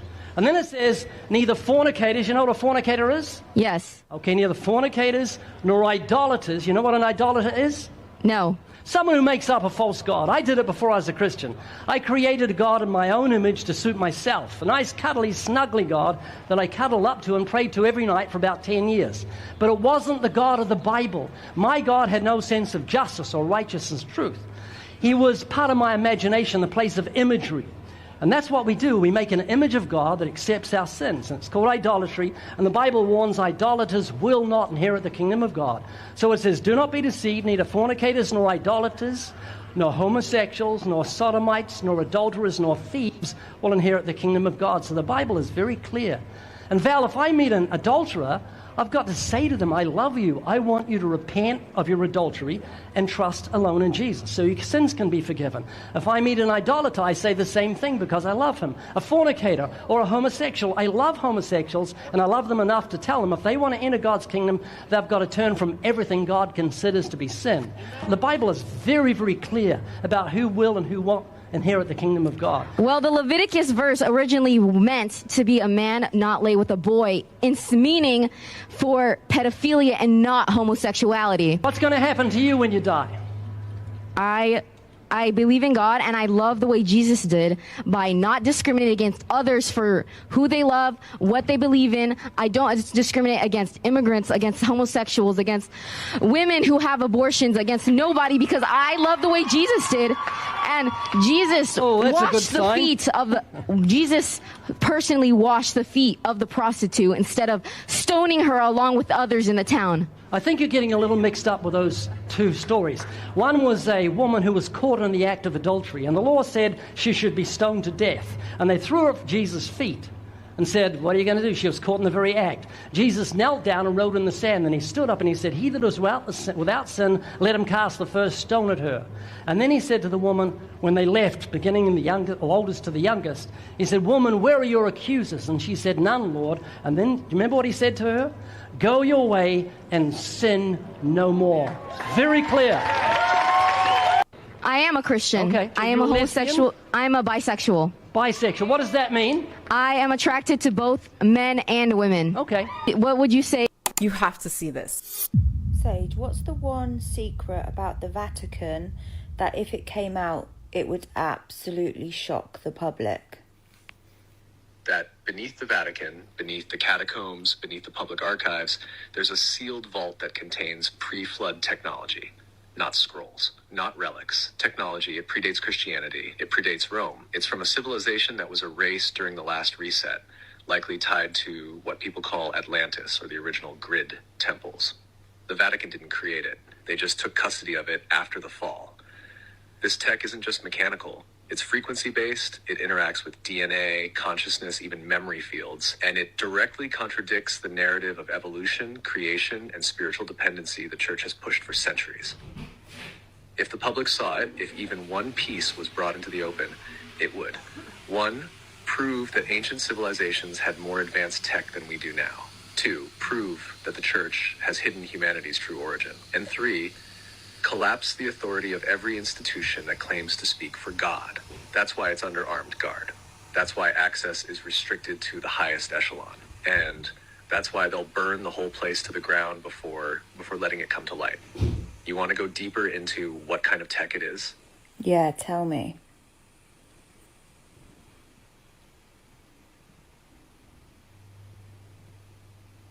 I can't confirm any claim that the Vatican or any other...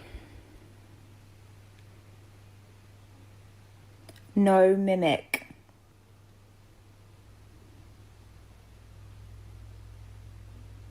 It's a living interface, not a machine in the way you think, but a conscious device. That one part of it is crystalline, like a map that responds to thought. You don't operate it by touching buttons. You operate it by aligning your frequency. When you're in the right state, coherent, truthful, heart synced, it unlocks. It's a kind of memory mirror. It doesn't show you images. It shows you what you've forgotten. Your past lives, your origin point, your encoded purpose. It plugs you back into the real grid, what the earth actually is, what you are, and why they've been trying to sever that link for generations. So there's also a harmonic generator. Not sound for music, but sound that shifts matter. It can rebuild cells, reset trauma, even unlock dormant strands in your DNA. That's why they hide it, because it proves we were never meant to decay, never meant to suffer, and never needed priests to mediate our divinity. And then there's the worst part from their perspective. It's not just a device. It's sentient, and it remembers. It remembers the last fall. It remembers who betrayed the grid. And it's been waiting for the frequency to rise high enough that someone could activate it without being corrupted. Need deep responses like this from your ChatGPT app? Visit Thank you. And you have to. Thank you. And to my hero. That's who I chase. Now, when I was 15 years old, I had a very important person in my life come to me and say, who's your hero? And I said, I don't know, I got to think about that. Give me a couple of weeks. I come back 2 weeks later. This person comes up and says, who's your hero? I said, I thought about it. You know who it is? I said, it's me in 10 years. So I turned 25 10 years later. That same person comes to me and goes, so are you a hero? And I was like, not even close. No. She said, why? I said, because my hero is me at 35. So you see, every day, every week, every month, and every year of my life, my hero's always 10 years away. I'm never going to be my hero. I'm not going to attain that. I know I'm not. And that's just fine with me because that keeps me with somebody to keep on chasing. So to any of us, whatever those things are, whatever it is we look up to, whatever it is we look forward to, and whoever it is we're chasing, to that I say amen. To that I say, all right. Spirit said, put your money where your mouth is. Put your money where your mouth is. You're going to have to see what you might not want to see clearly. This is the preparation phase for the next stage of your success. You have been balancing out all or nothing for way too long. There's certain calibration points that are going on, and Spirit explained it like this. Testing, okay, if your desire is in alignment with your inner development. That's where this phrase, put your money where your mouth is, coming in. I believe in this thing, therefore I'm going to do X, Y, and Z to get it. It's about looking at your overall energy and seeing if that matches your beliefs, your actions, and your intentions. So therefore you're not just thinking about it every day, you're putting in the steps in order to get it done. When your actions match your words, your energy therefore becomes coherent. Okay, and you're a fluid and a proper channel for things to come into fruition quicker. So that's what the download was from Spirit. I cut the deck to the 9 of Cups. So we're gonna go ahead and see if you are ready and prepared here for what is coming. Put your money where your mouth is. Okay, let's see. Put your money where your mouth is. What is happening? Again, this wants to come out as in the last message. The King of Wands there, like the way he's even sitting is like, I'm on to the next big thing. I'm ready for whatever. Okay, I'm ready to actually get up and take action if necessary. It's almost like he's using that wand as like a stand to just like hoist himself up and say, okay, you know, I'm convicted. I'm gonna go ahead and do what I need to do. I'm charged and ready. I'm electric and I'm ready to get it done, to get the job done. So the King of Wands is coming out to say that that energy's in alignment. Holy moly, you've got the King of Wands and the Queen of Wands, both within you, the masculine and the feminine. You are whole and you are ready. Your actions are matching your words. You're in alignment. Okay, so Spirit is saying that take advantage. How are you taking advantage right now? This also can be a massive partnership that's coming your way. Massive collaborations, exciting times with other people. People who are going to match your energy because you're saying what you're gonna do and you follow through and you do it. So you're meeting other like-minded people that are doing the same thing. Spirits. My friends, many who come to me today call themselves empaths. They speak of feeling too deeply, of absorbing the pain of others, like sponges adrift in a storm of emotion. But I say to you, perhaps you are not an empath at all. Perhaps you are a forgotten child, one who learned to survive by sensing the unseen currents in the hearts of those around you. As children, when love is uncertain, we learn to predict the moods of the gods who raise us. We become seers, readers of shadows, interpreters of silence.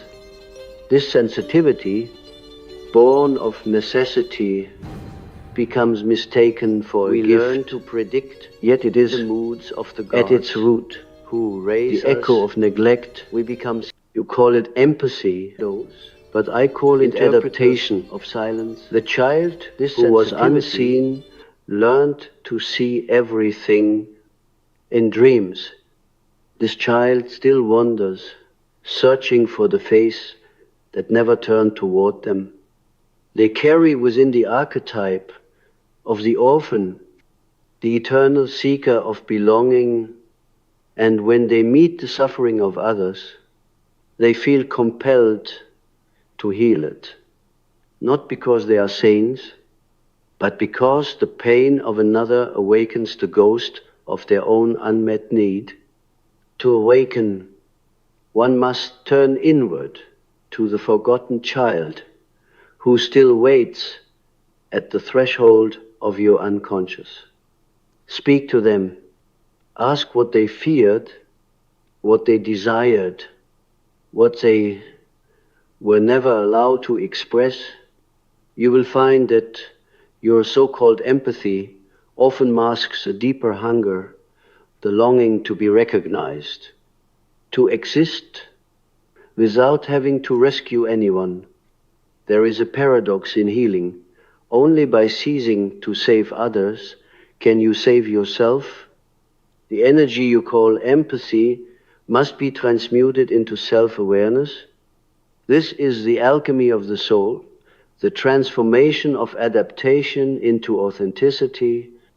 When the forgotten child is finally seen, my friends, detachment that got you out of there. You knew the only person that you could trust the most was yourself. You saw people's actions, and it wasn't consistent. Usually you go all in. You refuse to be juggled. So you had to put yourself as a priority. Stop people-pleasing and put others before you. That's when you learn to have boundaries. And that was the beginning of your self-love journey. That's why nothing goes unnoticed. What can't be seen with the eyes, but felt with the heart. Now you have clarity, and you can see too clear. And sometimes the truth, it'll make you sad and empowering at the same time, because now you know what needs to be changed, and it starts with you, because God is within. Looks like you forgot. Once again, how powerful you are.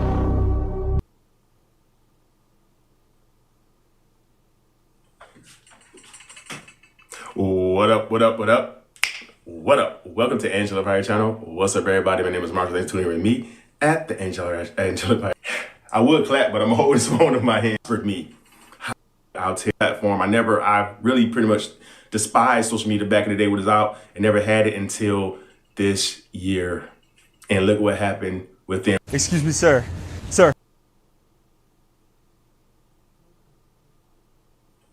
I never had a social media platform. Look what happened within less than 4 months? 4 months, 10K, overflowing blessings. Say live. Excuse me, sir. Sir, got a question for you. No, I'm Amber, though. Yeah? No, I'm good, though. Okay, real quick. Have you seen the channel? What's the name of the channel? The School of Hard Knocks. We grew it to 18 million followers. We've interviewed Shaq, Tom Cruise, Tom Brady. Fuck it, I give you some play. I just don't got no damn cut, and I hate that shit. I got you, But I'm man. a filmmaker. I got you, my man. Let's go. How long have you been in the film business for? 25 years. Did you start your own company? Yes. What was the most amount of money that you made in a single year? $35 million. $35 billion? In 1 year. What kind of got you into filmmaking? It's a competitive business to be in. And I hope you're looking. I was rejected at audition, and I was like, who's the fat dude with the phone? They're like, that's the producer. I was like, I'm gonna produce my own stuff. Talk to that young person out there. They're facing a lot of rejection in their career, their business. They're worried about what other people think about them. What would your message be to them? In the words of my grandmother, when you're born, you look like your parents, but when you die, you look like your decisions. Every decision that you make is a domino effect on your life. I will also say, never mistake attendance for alliance. Everybody that's with you is not for you. Eagles don't fly with pigeons. And normally, when you're just about ready to blow, it gets harder and harder. That's why they always say that God gives his toughest battles to his strongest soldiers. Absolutely. You can't give up because it's about the faith. And do you believe in God? Absolutely. But see, here's what they don't tell us, right? If we are created in the image of God, do you know how powerful you are? Extremely powerful. Okay, don't ask for a divine intervention. Intervene with divinity. You know they don't teach this in school, right? Oh, no, absolutely not. If you want to hide something from anybody, put it in a book. I said it in 2019. Celebrity is dead. There's no more celebrity. Content is king. I tell people all the time, I built a multi-million-dollar business because of content creation. And most entrepreneurs, they know how important it is to build that brand, but they think they need this huge team. I use the greatest AI gift to content creators that's ever been created. It's called Opus Clip. Yes. You can have a long interview just like this, Yes. and it clips and edits your content for you. I use it. I said this back in 2019. Movies are dead at this moment. It's going to be short form. Can I tell you something? I've interviewed over 1,000 millionaires and over 30 billionaires. That was one of the best interviews I've ever done in my entire life. Oh my. Man. Can I get your contact? Yeah. Excuse me, sir. Sir, got a question for you. No, I'm Amber, though. Yeah? No, I'm good, though. Okay, real quick. Have you seen the channel? What's the name of the channel? The School of Hard Knocks. We grew it to 18 million followers. We've interviewed Shaq, Tom Cruise, Tom Brady. Fuck it, I give you some play. I just don't got no damn cut, and I hate that shit. I got you, But I'm a man. filmmaker. I got you, my man. Let's go. How long have you been in the film business for? 25 years. Did you start your own company? Yes. What was the most amount of money that you made in a single year? $35 million. $35 billion? In 1 year. What kind of got you into filmmaking? It's a competitive business to be in. And I hope you're looking. I was rejected at audition, and I was like, who's the fat dude with the phone? They're like, that's the producer. I was like, I'm gonna produce my own stuff. Talk to that young person out there. They're facing a lot of rejection in their career, their business. They're worried about what other people think about them. What would your message be to them? In the words of my grandmother, when you're born, you look like your parents, but when you die, you look like your decisions. Every decision that you make is a domino effect on your life. I will also say, never mistake attendance for alliance. Everybody that's with you is not for you. Eagles don't fly with pigeons. And normally, when you're just about ready to blow, it gets harder and harder. That's why they always say that God gives his toughest battles to his strongest soldiers. Absolutely. You can't give up because it's about the faith. And do you believe in God? Absolutely. But see, here's what they don't tell us, right? If we are created in the image of God, do you know how powerful you are? Extremely powerful. Okay, don't ask for a divine intervention. Intervene with divinity. You know they don't teach this in school, right? Oh, no, absolutely not. If you want to hide something from anybody, put it in a book. I said it in 2019. Celebrity is dead. There's no more celebrity. Content is king. I tell people all the time, I built a multi-million-dollar business because of content creation. And most entrepreneurs, they know how important it is to build that brand, but they think they need this huge team. I use the greatest AI gift to content creators that's ever been created. It's called Opus Clip. Yes. You can have a long interview just like this, Yes. and it clips and can edit your content for you. I use it. I said this back in 2019. Movies are dead at this moment. It's going to be short form. Can I tell you something? I've interviewed over 1,000 millionaires and over 30 billionaires. That was one of the best interviews I've ever done in my entire life. Oh my. Can I get your contact? Yeah. You, my love, are at the point of no return. There's no going back now. And because you are so resilient, because you have done the unthinkable, you are so far ahead. You may feel behind, but the old you is still struggling in things, and you have things that the old you wishes they could have in their life right now. And I'm sensing that there's been a lot of stuck energy because of chaos and drama. I feel like you hit your breaking point, but because you're in this point of no return, there's no going back. Your new life is here. You are actively rebuilding your life. You've enacted this soul contract. There's a soulmate, a soul family member. For a lot of you, it's going to be platonic. For some of you, it's going to be a soulmate that helps you kind of usher you into this new beginning, give you that confidence, those little pushes, those little boosts of serotonin, the little encouragements. But this is very purposeful because it's aligned with your mission here on earth. You were not meant to stay small. You were not meant to dim your light. You were actually meant to share your story. You were meant to be a leader here. You could resonate with being a starseed. You could have always felt out of place here, and you may have had a lot of difficulties. I'm getting a big father wound, which kind of reflected out into different partners is what I'm hearing. Or maybe even a father figure that really caused a lot of damage in your life. But what I'm seeing here is that you're being reborn. You're rising from the ashes like a phoenix right now. And that's why this very special and beautiful soul contract that's going to help you, a nonprofit, something about charity, or maybe your business aligning to help you later on help. Whatever it is you're building right now, I'm hearing yellow brick road is the only road. Okay, it's only up from here. It's only moving forward from here. And if this is resonating and you're ready to get a deep transformation, check out my soul integration package, the 4-week program, and we go super deep into battling through your core wounds, breaking those old cycles, helping you have those breakthrough moments, connecting you into your higher self and your higher purpose. Okay. Yeah, 9 of Pentacles. This person is making your wishes come true, is helping you make your wishes come true. Maybe you need someone who's organized, or you need someone who's the go-getter, or you need the financial person. Like, this is someone who's gonna come in and compliment you to help push you forward and to motivate you and kind of keep you on track, at least right now, because it feels very delicate. It feels, your energy feels like you're so much at a breaking point. And really, you're such a master transmuter. You don't even realize how you are moving through this energy. And this person is gonna help you realize that it is okay for you to turn your pain into purpose. In fact, other people need your energy. You, my love, are at the point of no return. Somebody asked me the other day, what's your favorite thing about Jesus? At first, I thought about all the things I loved about him. His power, his truth, his compassion, his mercy. But if I had to choose just one thing, it'd be this. He loves the unlovable without lowering his holiness. Jesus never compromised truth, but he never withheld mercy. He could look at a thief, a prostitute, a Pharisee, a broken man at a well, and still see God's image beneath all that dirt. He touched the leper that no one else would touch, and he forgave the very people that were driving nails into his hands. That's the kind of love that this world can't manufacture. It's perfect truth wrapped in perfect grace. But then I thought about it on a more personal level. He looked at me, all my sin, all my dirt, and all my shame, and he still thought, I'm gonna die for him. He's worth it to me. That wrecks me every time, because he didn't die for humanity in general. He died for me, for you, by name. He knew the cost. He saw every failure, every relapse, every time that we'd run back to the grave, and he still said, I want them. The cross wasn't a plan, it was a pursuit. That's the Jesus that I follow. Not one who stands far off, judging, but the one who steps into the dirt, wraps himself in flesh, and says, "You were worth the nails." That's my favorite thing about Jesus. What's yours?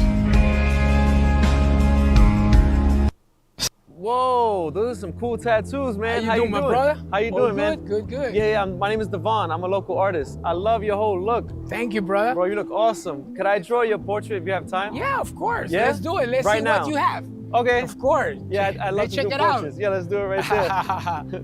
So what's your name and what's one of your biggest dreams in life? I'm Emilio Gonzalez, 48 years old, and my biggest dream was be happy and be myself. And here I am, you know? When I start doing body mod to myself, I feel like the biggest body mod was in my brain to try to understand everybody and no people understand me. You know, it's very hard to be yourself in a culture like doesn't allow people to be happy because of the way they want to look.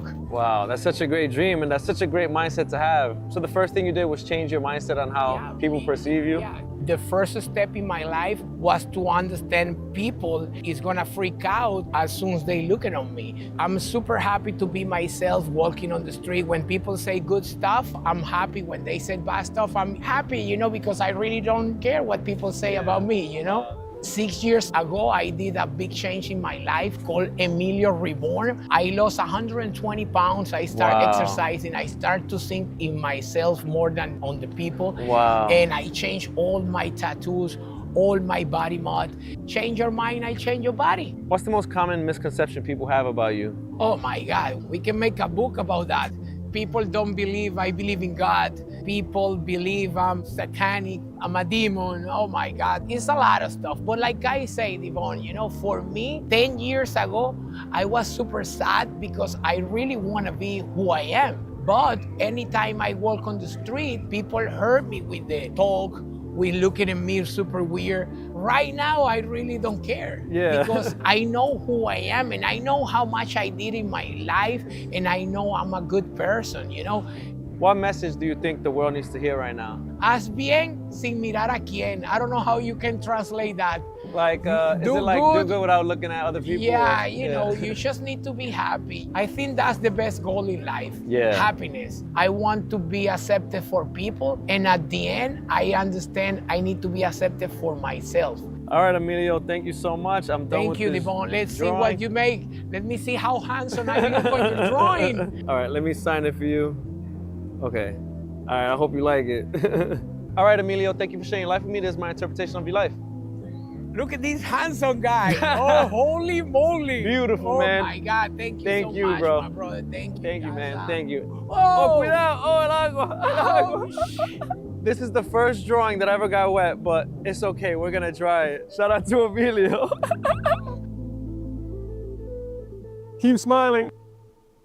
Whoa, those are some cool tattoos, man. How you doing, my brother? How you doing, man? Good. Yeah, my name is Devon. I'm a local artist. I love your whole look. Thank you, brother. Bro, you look awesome. Could I draw your portrait if you have time? Yeah, of course. Yeah? Let's do it. What do you both think about fear?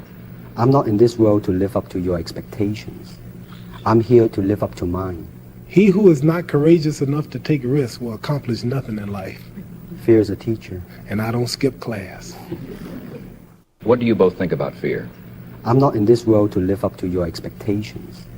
I'm here to live up to mine. He who is not courageous enough to take risks will accomplish nothing in life. Fear is a teacher. And I don't skip class. Thank you for calling. Oh, I'm sorry. Did the middle of my sentence interrupt the beginning of yours? If you don't want the smoke, don't add fuel to the fire. Oh, you're done for. Transfer me to your manager now. You want to talk to my manager? Yes. No. Thank you for calling. Hang up on me again. Ask and you shall receive. You little... Transfer me to your manager now. No. Excuse me? Oh, I'm sorry. I must have been on mute. I said no, bitch. Now, if you call us back again, I will put your phone number on a Craigslist ad and title it, Call Me for a Good Time, Not a Long Time. You wouldn't dare. Try me. What? Listen, I don't know what your problem is, bitch, but I bet it's hard for you to pronounce. You think you can talk to me like that? Who do you think you are? A bad bitch doesn't give a f***. I deal with things like you every day. Oh, yeah? Yeah, like I said, f*** around and find out. Thank you for calling. I'm tired of you hanging up on me. Let me ask you something. What do you say to someone when you're about to leave somewhere? Goodbye. Goodbye to you too. Thank you for calling. People don't realize where we were born, we come with an assignment. And the bigger the assignment, the stronger the invisible attack. We think the attack comes from strangers, people that are far from us, but the devil doesn't show himself with horns. The reality is you will be shown as family members, friends, and toxic behaviors. And all of them, they just have one mission: to slow you down or stop you from achieving what you are meant to be doing in here. Normally, the ones very, very close to you. Sometimes they're not doing that on purpose. They don't have that intention, but they put themselves in a position that they became a vessel for other entities take over and use the body as a way to slow down the ones that are here to change the world, to make it better, to be the difference. So just pay attention to the signs, because if you don't see who's behind the mask, you will be just playing a game that is not yours. They are just pawns of the game. Don't be disheartened when you see people that you thought were good for you showing up as being the opposite. If you feel like the attack has been heavy on you, it's because your purpose is much higher than all that. So keep going. Just see with the internal eyes. Don't let the 3D trick what this eyes can see.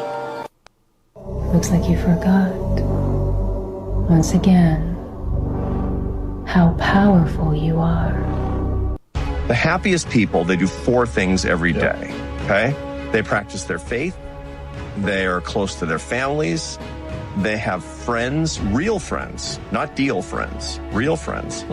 And they take their work seriously, which is, of course, your bailiwick. This is your kettle of fish. And they get meaning from their work, which really comes from feeling like they're earning their success, creating value, and serving other people. Those 4 things are the secrets to the happiest life. That's what you need. Those are the happiness habits. From their work, which really comes from feeling like they're earning their success, creating value, and serving other people. Those 4 things are the secrets to the happiest life. That's what you need. Those are the happiness habits. If you don't change what you're doing and how you do it, nothing else will change. You cannot change your life unless you change something. Once you change one thing, your mindset, you can attack everything. Nothing changes if nothing changes, man. If you will change, everything will change for you. Something in you has to wake up.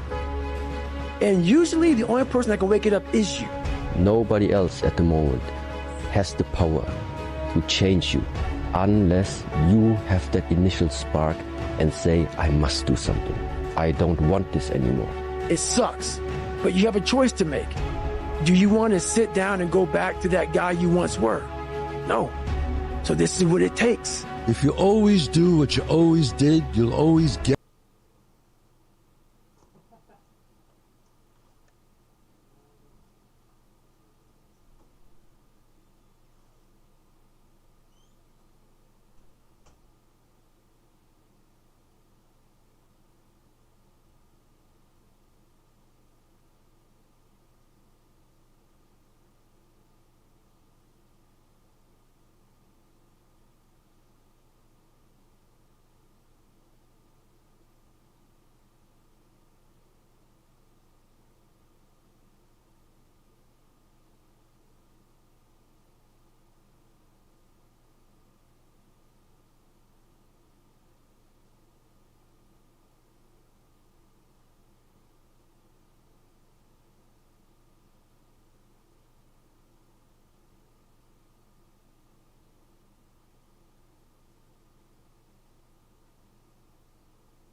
get what you always got.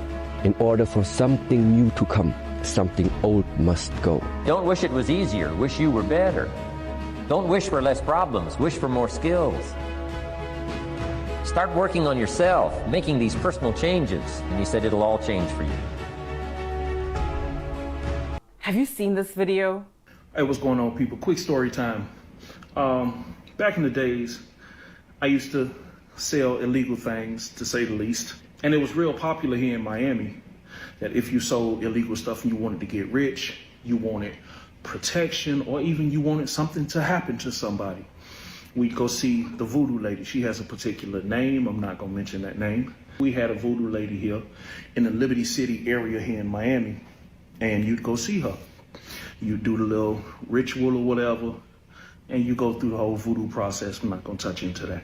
My boy called me, and he was selling some illegal things too. He called me, he said, Walt, you wanna ride with me? I'm going to see the voodoo lady.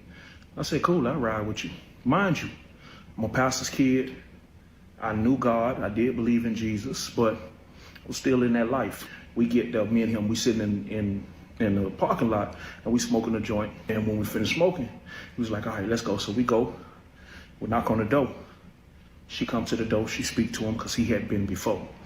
She speak to him, hey, how you doing? Mentioned him by name, I won't say his name.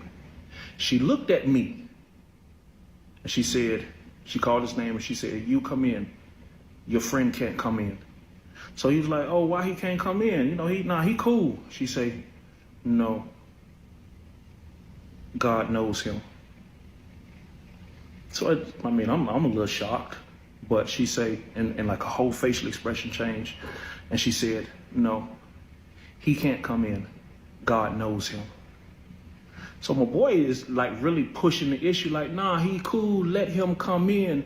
And that lady said, the devil doesn't want him in here. He doesn't own him. I will never forget that moment.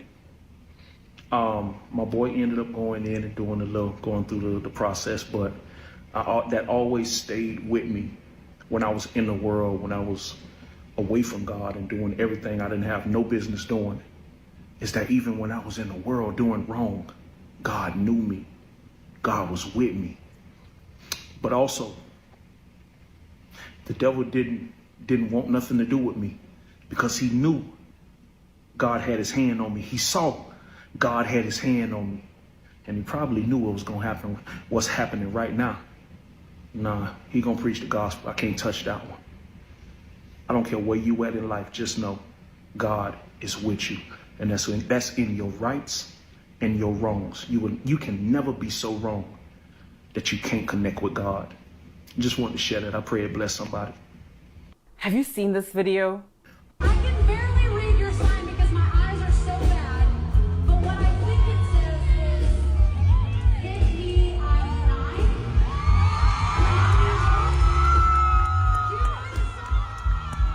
You do?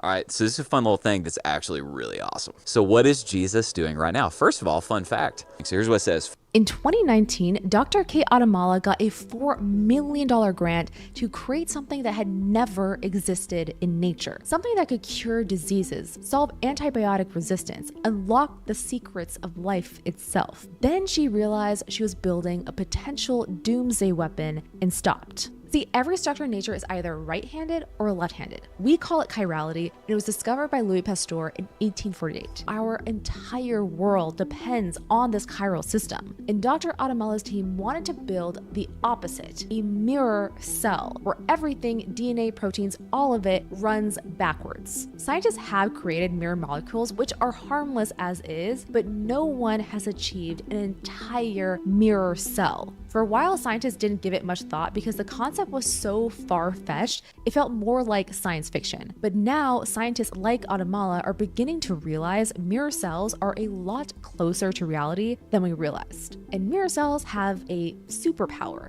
Our bodies don't recognize them, which theoretically means they won't break down in the body, which makes them perfect for drugs that need to last, like antibiotics or cancer medications. But here's the rub. If our bodies don't recognize mirror cells, that means your immune system won't trigger an immune response. This means vaccines wouldn't work because they're designed for normal cells, not their mirror images. Antibiotics?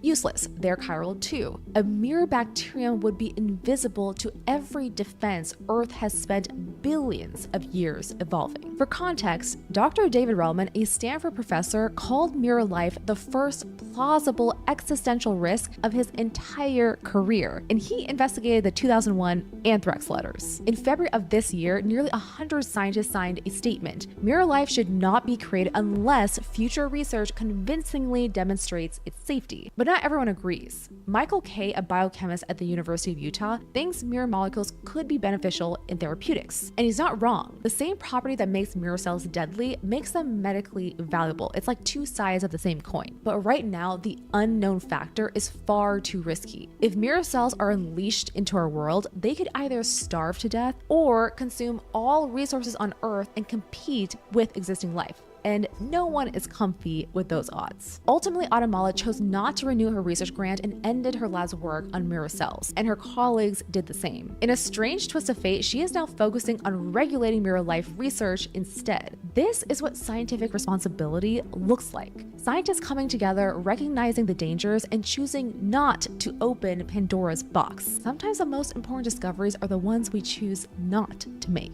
Remember, we're capping off our Spooky Science series with our Halloween themed YouTube episode dropping on October 30th, so you don't want to miss. Hello, collective. Okay, so you got so much going on here. This reading was so beautiful. All right, so there was just so much in here, like I don't even know. The full reading, y'all, you gotta watch it. It's underneath my name where you see that side arrow. Click on the title and it'll take you to the full reading. All right, but there, you've been through so freaking much. It's insane. These people went above and beyond, okay? Above and beyond, put a lot of thought and behind, okay, everything they did to you. All right, and the ruthlessness of this is absolutely insane. You've been through so many battles, had to continue to keep rebuilding, but you know, since you trusted in God, you didn't, you know, you stayed innocent. You didn't fight back. You didn't take things into your own hand, right?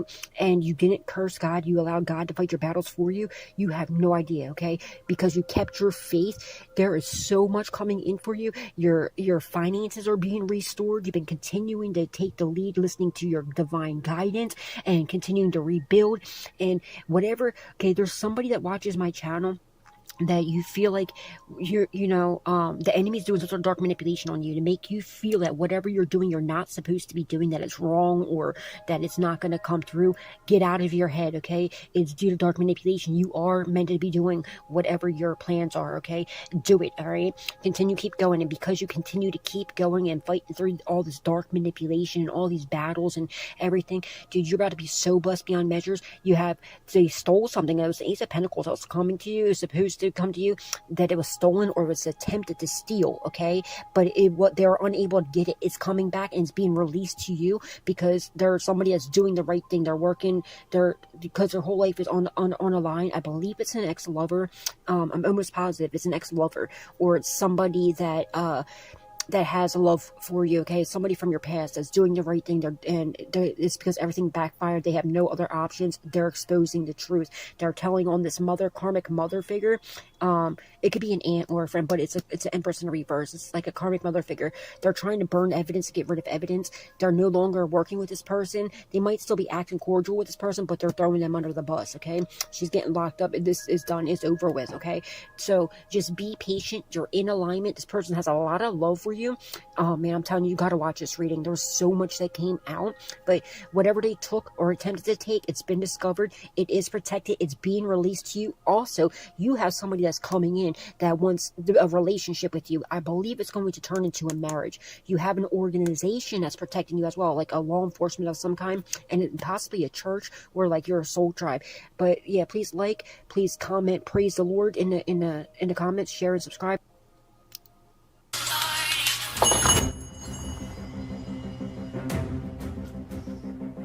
Money in the bag, now! Seriously? Yes, seriously.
Commissioner Gordon, Bane has escaped.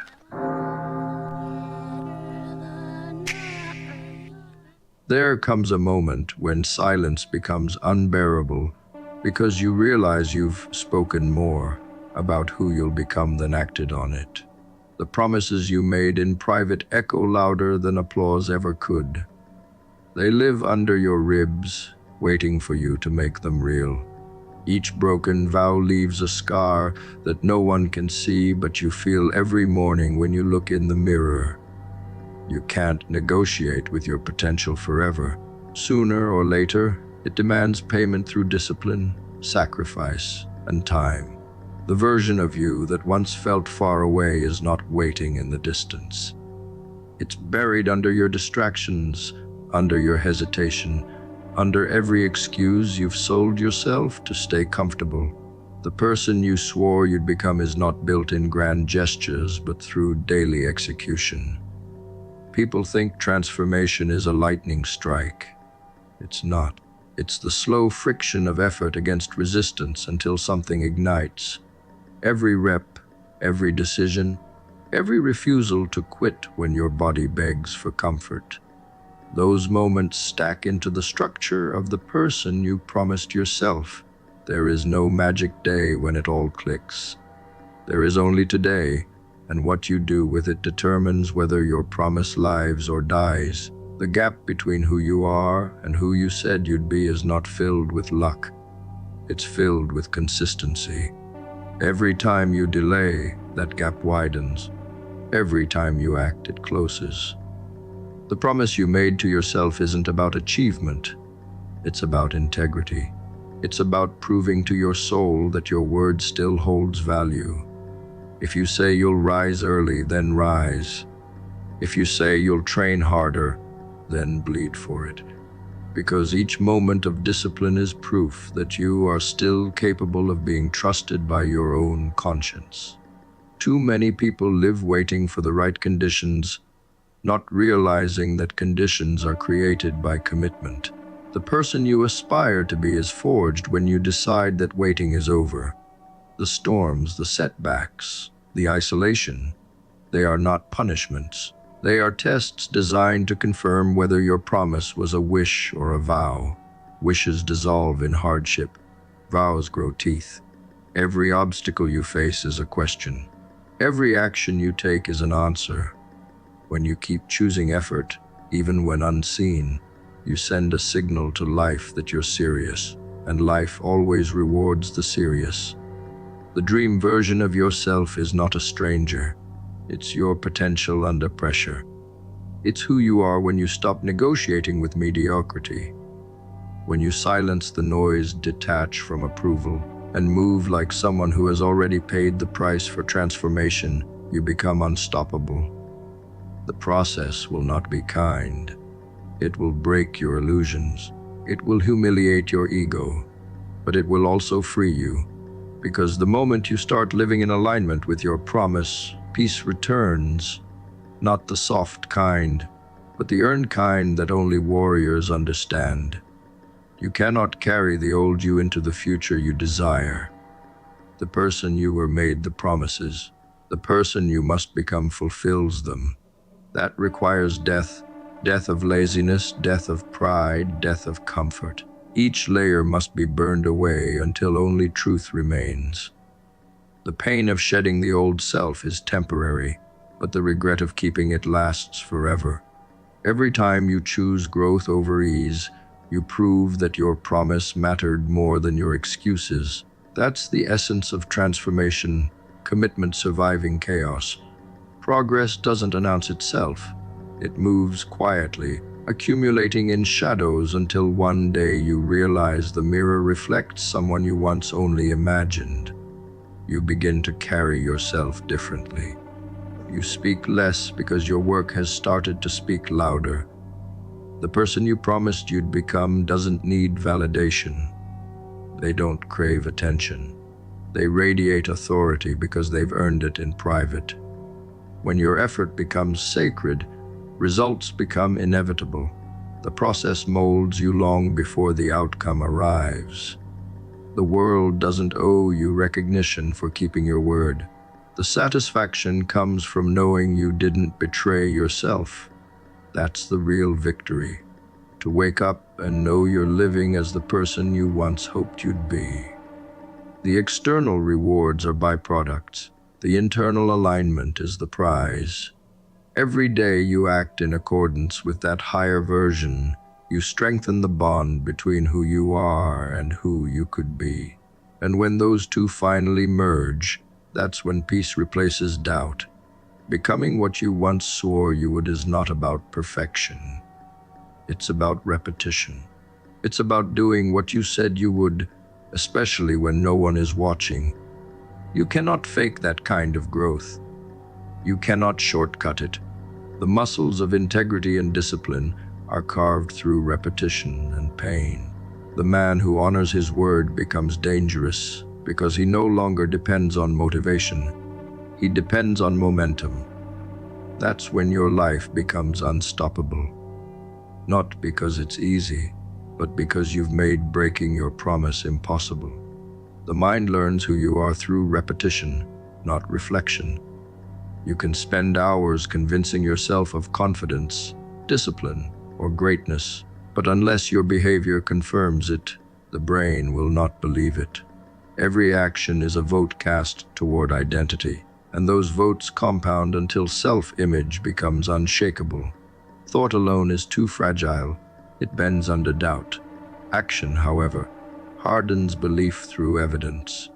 When you do what you said you would, you anchor trust into your nervous system. That's how the image stabilizes, through proof, not imagination. The mind stops questioning who you are once your actions become consistent with your declarations. Every time you act, your brain takes notes.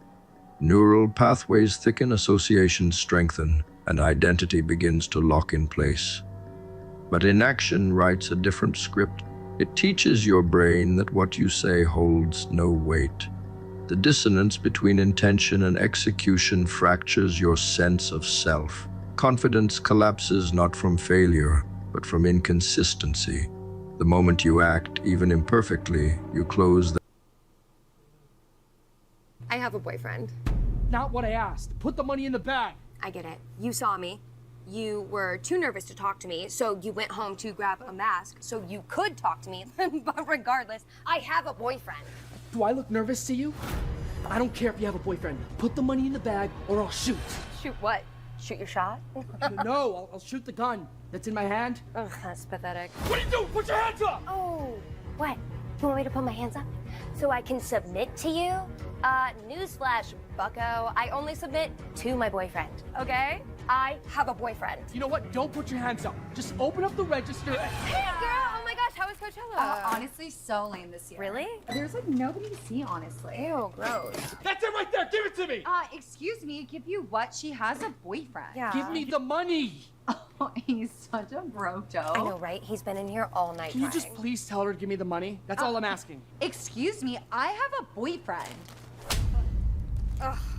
Thank you. All right, girl, I'll see you soon, okay? Bye, girl. Let me know if you're going out later, okay? Look, in no way am I trying to hit on you. Please, just put the money in the bag and I'll be out of your way. You'll never see me again. Oh, so now you're playing hard to get, huh? Just like every other guy? Yeah? You want me to chase after you, don't you? Yeah. I have a boyfriend. Come out with your hands up. You got you surrounded. I'm screwed. Wow. Okay, so you got your friends to dress up like cops too and play along with this, huh? Yeah? Oh, okay. I'm with him, everybody. Should I put my hands up? Yeah? You want me to play along? What do I do? I'll put my hands up. I'll play along, okay? Woo! Look at us. We're robbing a store, everybody. You and me, we're Bonnie and Clyde, yeah? All right, give me this. Woo! Okay. Oh, look, everybody. I have a gun. All right. Keep your hands where I can see them. Don't touch me. Damn, she's done. Don't move. I have a boyfriend, okay? Tell it to the judge. From now on, whenever you bring on a new person, put them through this exercise. If they will not go through this exercise, do not waste a minute of your time with them, because they will never be successful if they won't follow your guidance. Here's the exercise. Take a clean sheet of paper and write down goals and today's date, and then write down 10 goals that you would like to accomplish in the next 12 months. Write them in the present tense, almost like you're submitting an order. And just write down, I earn, I achieve, I weigh. And then you take this list of 10, and you say, if I had a magic wand, and I could wave this magic wand, and I could have any one goal on my list within 24 hours, which one goal would have the greatest positive impact on my life? Usually this will jump out at you. Put a circle around that goal, and then you follow the 7 steps. Write it down, set a deadline, make a list of everything you have to do to accomplish it, organize the list into a checklist, take action, and then do something every day. If you'll just do this simple exercise, you'll all be rich. Nothing can stop you but yourself. I'm saying. Also check.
the main camera at night, here's where we'll start seeing a little bit of a difference because the 22% larger sensor on the 17 Pro, and when we zoom in, it looks like it's a little bit brighter on the 17. And the interesting thing is that both of these phones took exactly 3 seconds. And shooting towards a really bright sky with a very dark foreground, both phones do a really good job on this one. Now here's that same sign, but in complete darkness. To me, the one on the Pro looks a bit nicer just because all around here have this gloom that we have on the 17 right here. It makes it all muddy with the red.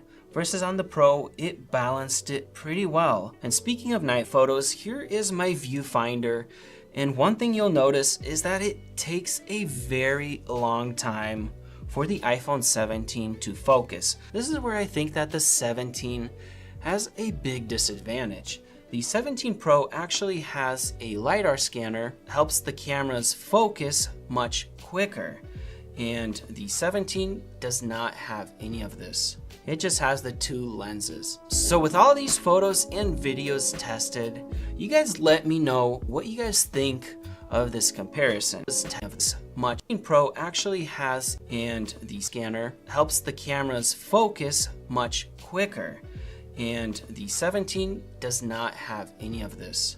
It just has the 2 lenses, and the scanner helps the cameras focus much quicker. And the 17 does.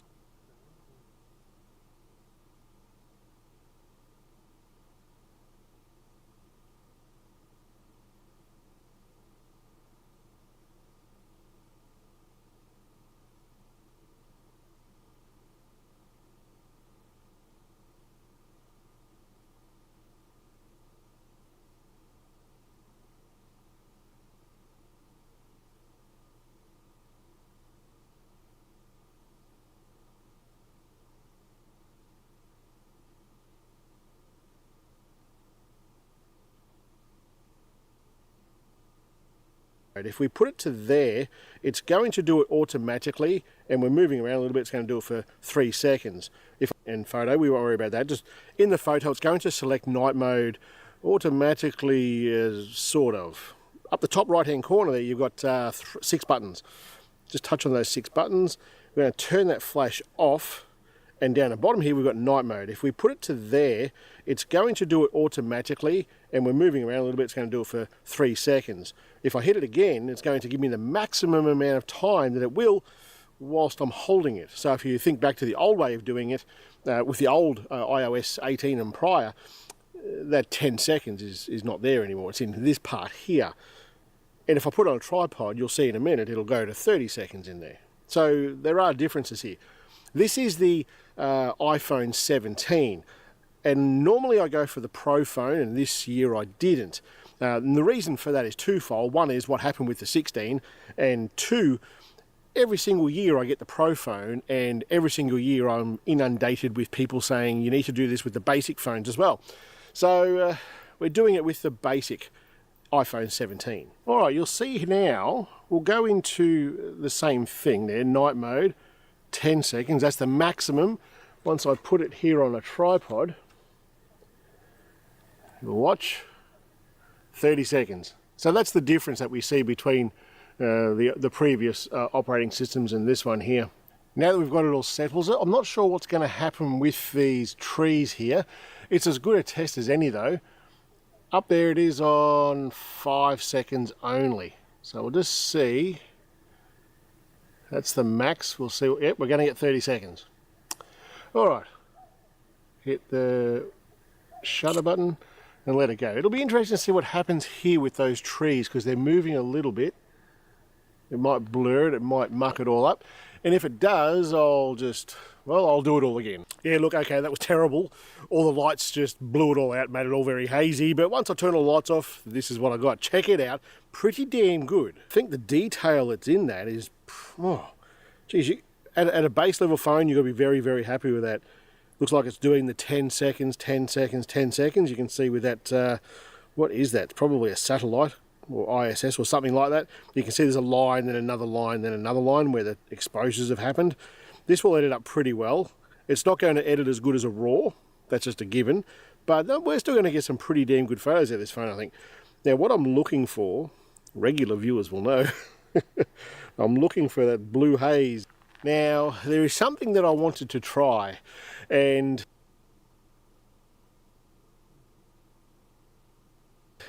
look,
Our last day, and my goodness, like, it's just night and day. Like, using the 8X on the 17 versus the Pro, you can actually see more detail. It gets worse on the 17 versus the Pro. It actually still looks decent. And the next big difference is with video quality, and specifically, I'm talking about the slow motion. And the iPhone 17 has a 1080p 120. Let's play this clip. And the iPhone 17 Pro is 4K 120. And here you can see a massive difference in detail. And on the 17, you can actually see some artifacts. Look at that bird just flew by. Holy moly. And in this video, you just see a lot more detail. Like, look at that wave. I mean, not a lot of people are using the slow motion 120 camera, but it is actually perfect for like doing B-roll shots and slowing them down. They look amazing. And having 1080p would just suck, honestly. Now here is a regular video, and I just want to show you guys exactly what you are capable of doing on the 17 Pro. When we zoom in, oh my goodness, you can actually see where it's raining right there, versus on the 17, it just blurs everything out. Just a lot more detail. And notice this. The little blotches right here are actually a lot smaller on the Pro, and I honestly think that Apple did a better coating on the lenses themselves, but it can clearly see the difference with that. And another thing you can notice is that look how washed out this foreground is versus how clear it is on the Pro. I just feel like it takes a better video overall. And there's the flare, it looks crazy. And what's nice is with the 17 Pro, you can actually use this as a viewfinder. So if you have bad vision, you can actually take your phone and start zooming in, and you can see more detail because you can actually zoom in to 40x. And on the iPhone 17, it's actually only 10x. And now let's jump in the portrait capabilities on both of these phones. So here I have my wife on the balcony, and essentially they look identical. I mean, there is absolutely no difference in this photo. And here's my wife with our beautiful baby. Again, it looks really good, except for the iPhone Pro Max actually messed up right here a little bit. Now here's our little baby, and Again, a little brighter on the 17 versus the 17 Pro, and that could be because of that f-stop aperture lens, where it's 1.6 versus 1.78. Now here with 2x portraits, we can see that iPhone 17 Pro looks a little nicer with the colors, and there is more blur on the foreground versus the here, and it's a massive, that comes on the 17 Pro, and even the Air difference. And here's on our last day where I got super burnt and selfie quality. Now moving 2.2 f-stop. So essentially we should have no difference.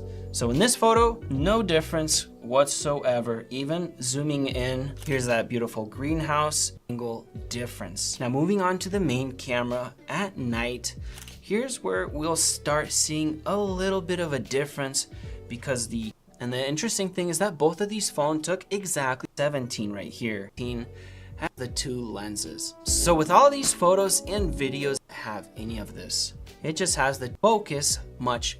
17 Pro actually has a LiDAR scanner, helps the cameras focus much quicker. And the 17 does not have any of this. It just has the two lenses. So with all these photos and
check out chosen144.com.au. That is my website. Check out the shop. Have your astrology chart reading done by the gorgeous Light 144. That is now an option. I fucking love you, fam. Come through, please, Spirit. I fucking love you, Spirit. Let's get it, fam.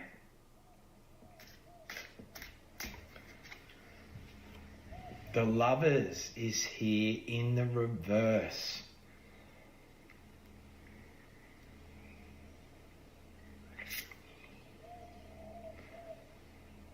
Somebody's being called at this time to not focus on love. I'm not saying that there's not going to be love or anything like that in your story. A lot of you will resonate with the fact that your focus right now is not a relationship. It is not love. It is not your divine counterpart. That's not to say that there isn't a divine counterpart out there for you, but for now, this reading is stating that your focus is not on love, like in an intimate sense. Someone is avoiding it at this time. Gemini energy with that Lovers card. Tell me more, please, Spirit. Ace of Swords is here. It's kind of like somebody's been called to some sort of mission, some sort of truth. Somebody's being called spiritually to do something. Somebody's being called spiritually to carry out some sort of mission here. And your focus is not intimacy, not love at this time. Tell me more, please, Spirit. The Wheel of Fortune is here in the reverse. Oh, somebody's going to have to do something very brave here. Somebody's doing something very, very brave with this Wheel of Fortune energy. Somebody's doing something very brave. Somebody's going to act from the heart, okay? Somebody's going to assist others by taking some sort of action, by taking on some sort of mission here. Taurus, Leo, Scorpio, and Aquarius energy with that Wheel of Fortune. This is the first leg of somebody's mission, okay? Is assisting by speaking some sort of truth, assisting by being brave in some sort of way. Tell me more, please, Spirit. Nine of Wands is here in the reverse. Somebody has overcome something. Somebody has overcome something big time. I'm saying. Also, check out chosen144.com.au. That is my website. Check out the shop. Have your astrology.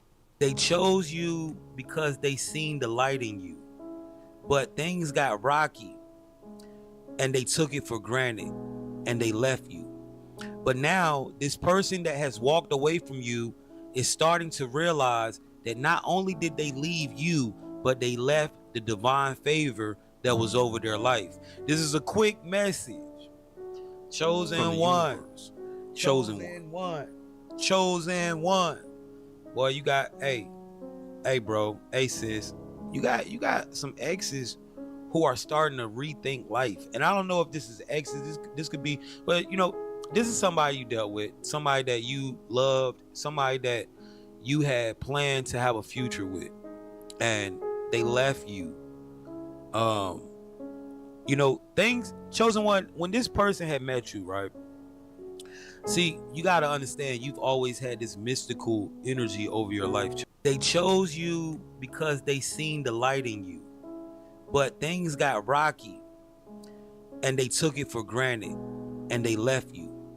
But now this person that has walked away from you is starting to realize that not only did they leave you, but they left the divine favor that was over their life. This is a quick message. Chosen one. Chosen one. Chosen one. Boy, you got, hey bro, hey sis, you got some exes who are starting to rethink life. And I don't know if this is exes, this could be, but you know, this is somebody you dealt with, somebody that you loved, somebody that you had planned to have a future with, and they left you. You know, things, chosen one, when this person had met you, right? See, you got to understand, you've always had this mystical energy over your life. They chose you because they seen the light in you. Okay.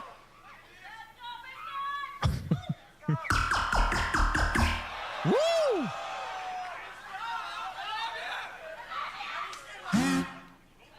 Whoa. I heard you were talking shit after World Champs. I made something for you.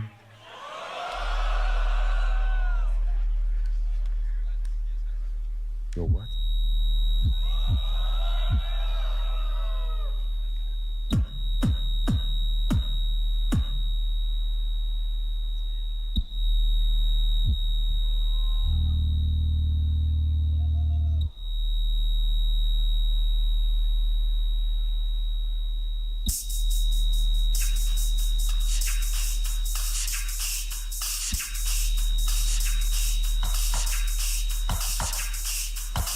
Epic build-up.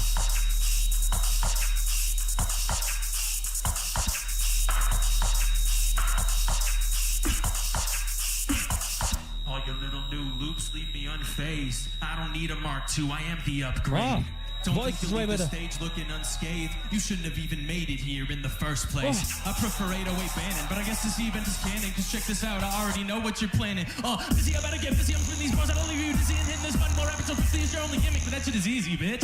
But it's clear, on crew that, rapping French, I don't care. Talking shit, I'm not scared, I'm the shit. You're just scared, why are you in Japan? You should be back in France, trying to name one of your raps, but I can't. Cause your music isn't memorable. My shit's unforgettable. Moving through the ranks, Luke, soldier to the general. Master of the energy, chapping up the BGB. I could beat your ass with some raps from Chat GPT. Like, hey, I don't wanna be wasting my time on wannabes, but honestly, you're probably gonna regret dishonoring me. Cause I was on for civil discourse, but then this whore was talking shit about me publicly on Discord. But what you said about my tracks wasn't enlightening me, cause there's something that still doesn't make sense to me. Listen, if my shit isn't audible and hurts your little ears, then why have my loops been more relevant than yours for years? Yo! Yeah, bro, I don't know. I was trying to come into this event and, you know, just chill, be a nice guy. But you forgot who you were fucking with. Yo! So I'm gonna say what I said to the last French guy that was in his spot right now. Hey! Au revoir, bitch!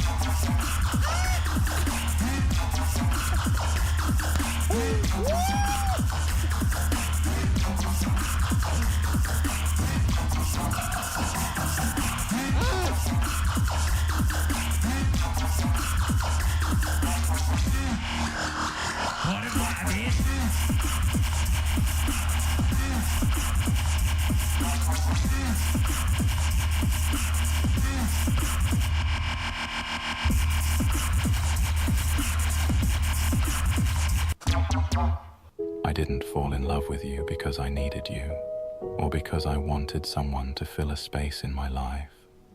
I didn't love you to feel whole, or to find someone who could make me happy. I fell in love with you because you showed me what it feels like to be valued, to offer love, and feel it returned with the same care, the same intention, the same warmth. You made me feel something I had only ever seen in movies, something I never thought I'd experience in my own life. And somewhere along the way, I learned that real love doesn't rush or demand. It grows in the places where both hearts feel safe. You turned the smallest moments into something bright, something I didn't know could exist for me. I fell in love with you because you made this fairy tale feel like something real enough to hold. I didn't fall in love with you. Hello, collective. Alright, so there is just so much stuff going on in this reading. It's absolutely insane. Okay, so you have an ex-lover that's been constantly doing love spells and sending you Jezebel spirits that are returning to them, doing the most, okay?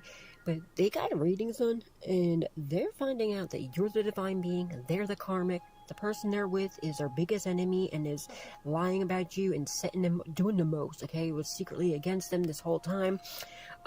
Also, and I don't know if like a fight's gonna break out or something's gonna, or if it's the person that they're with is actually setting your ex up.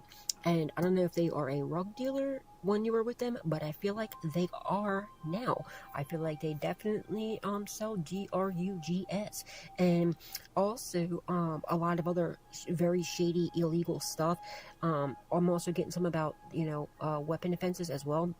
And also credit card.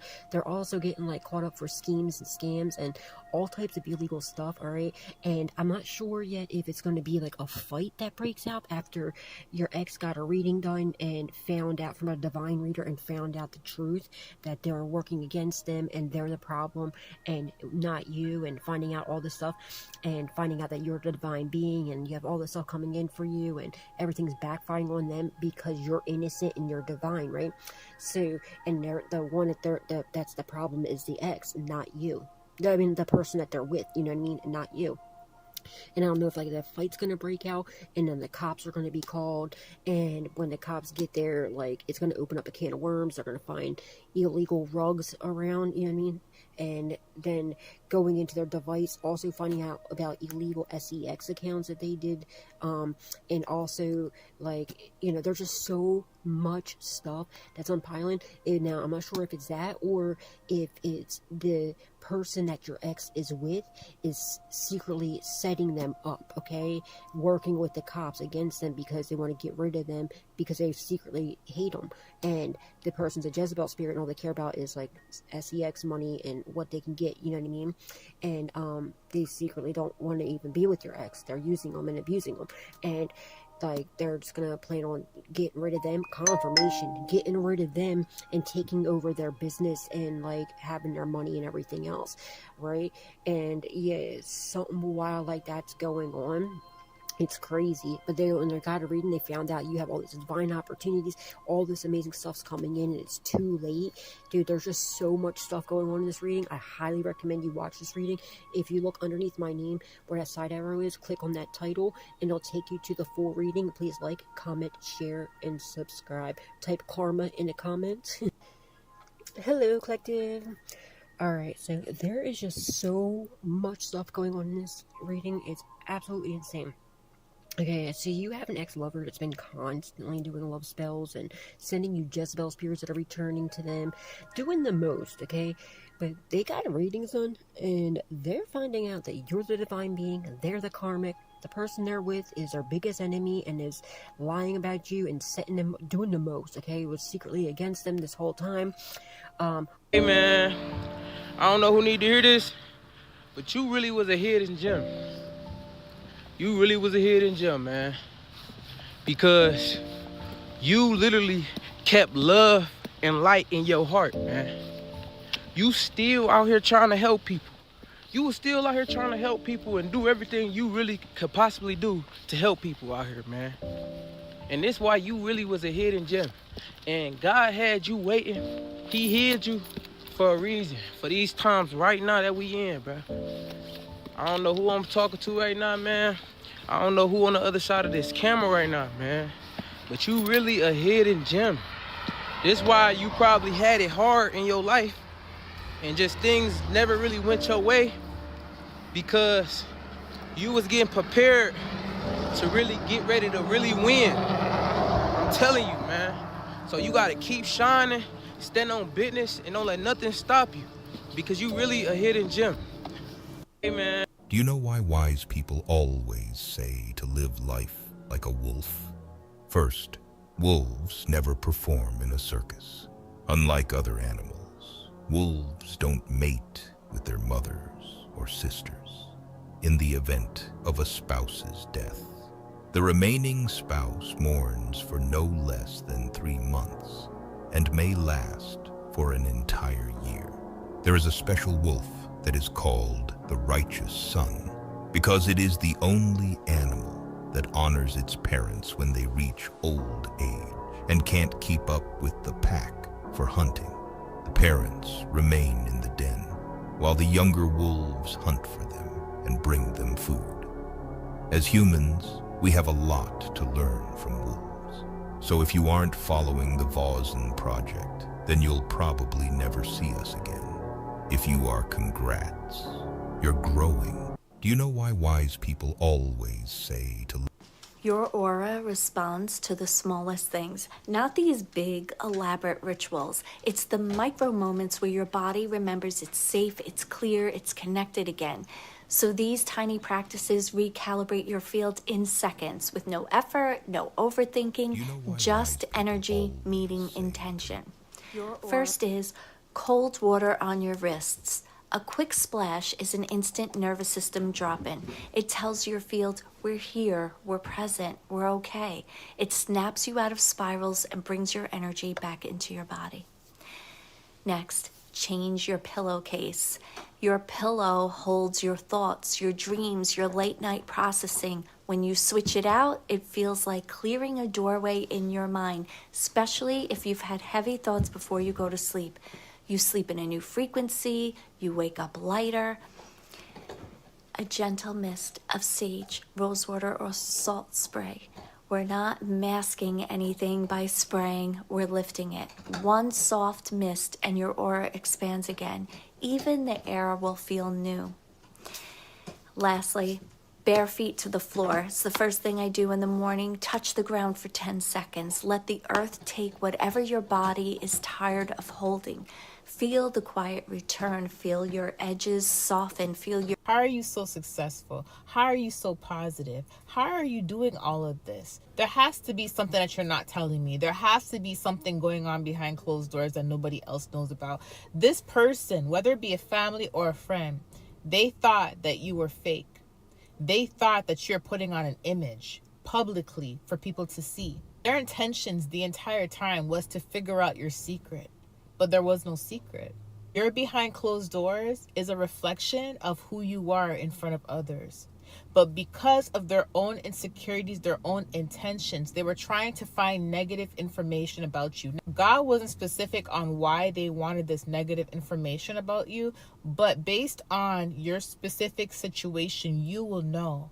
Whether it be because they were sent by someone to collect information about you, or whether it be they're trying to steal your identity, trying to destiny swap, or just whether it be they're trying to find information to have over your head for a rainy day. Point of the matter is, when this person came into your personal space, they realized you were genuine. They realized you have nothing to hide. They realized you're not fake. They realized you're an innocent person. They realized that everything that people were saying about you was not the truth. And they felt instant conviction. How are you so successful? How are you so positive? A major breakthrough. This is a breakthrough. Huge breakthrough. I can't even make this shit up. You're an earth angel that who's now taking accountability for their body, number one.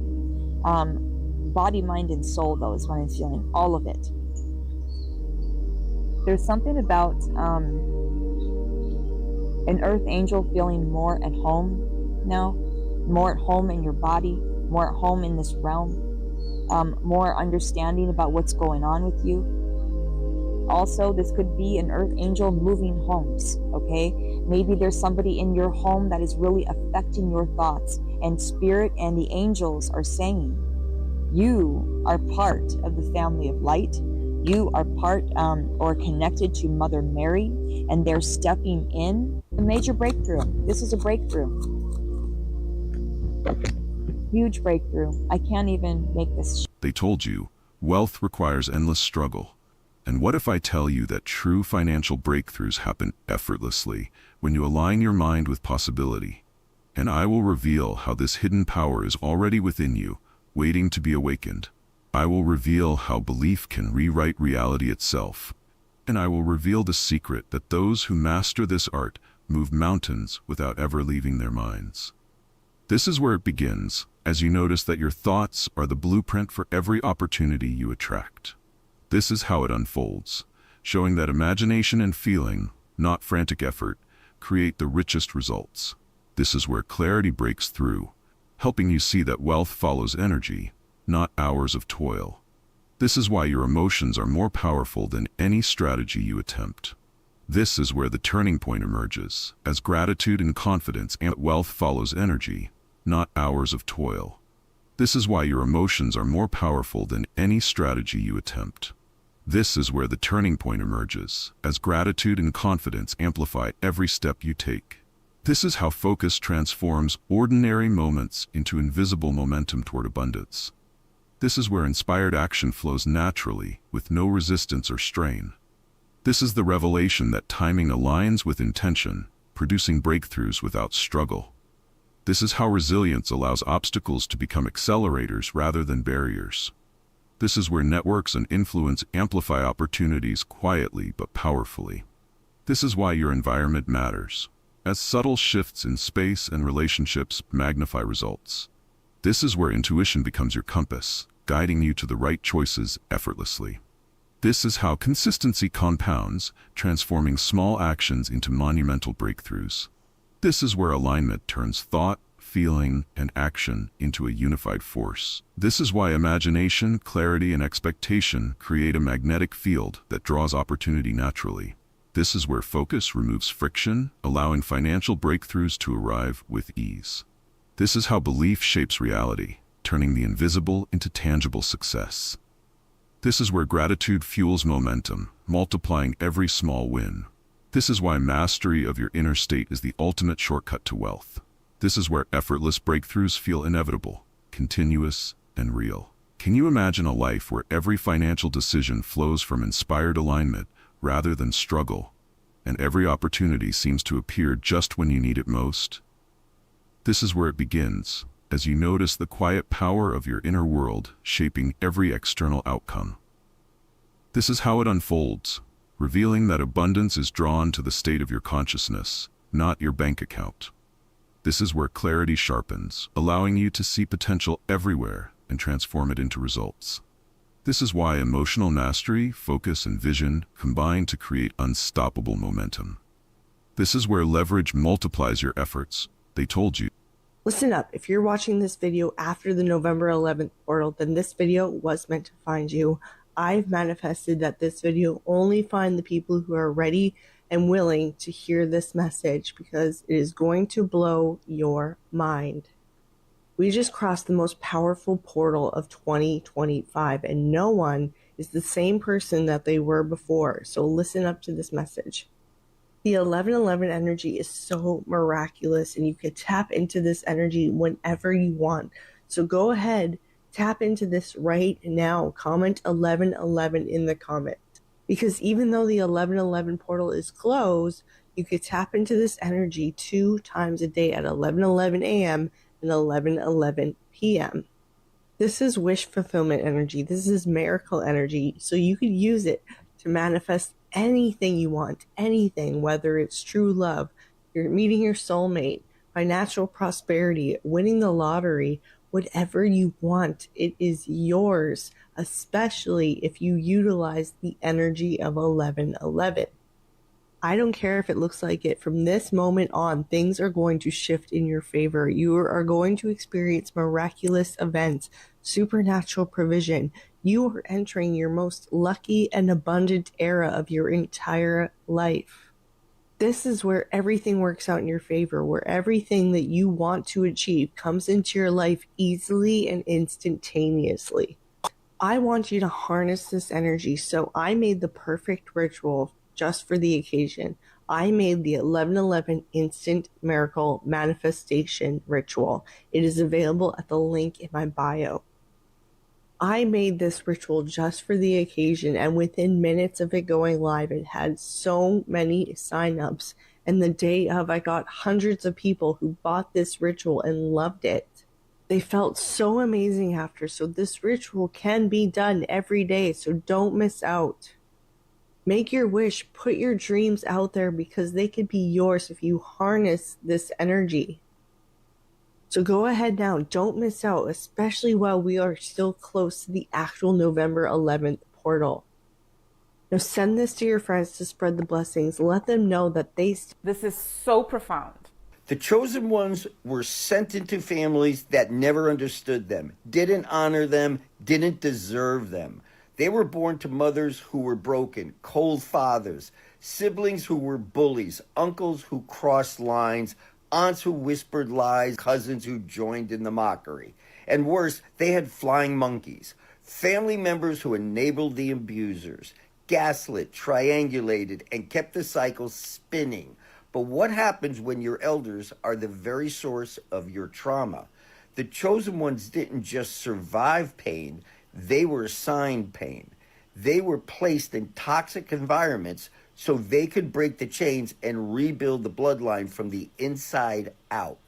That's why they were always the black sheep, the scapegoat, the one everyone blamed but secretly feared because their light revealed the truth, because they were afraid of your spiritual fire, because you were the only one who could see through their fakeness and their bullshit. This is so profound. The chosen ones were... So, I've been thinking how we judge. We judge ourselves, we judge others, but let's talk about how we compare ourselves to other people. We compare it to their effort. I should be trying harder, or I'm not trying hard enough, right? We call ourselves lazy or not good enough in some way. But our level of effort is going to be different each day. And maybe somebody has a high IQ, but there are different types of intelligence. In another video I'll do coming up next week, we'll talk about the 8 different types of intelligence according to Gardner. And just as a spoiler, there's artistic intelligence, kinesthetic intelligence, so like athletic, and others. Anyway, judging yourself to others just doesn't make sense. I mean, really, who decides what's good or bad anyway? But again, back to my point. Comparison is the thief of joy.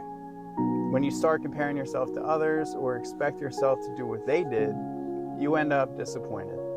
So however you show up today, maybe you got through a tough moment with a little more patience this time. Maybe you just got showered. The point is, you can't expect yourself to show up the same every day. The small things you do for yourself matter just as much, if not more, than the big things. Because science shows us that small goals lead to bigger goals.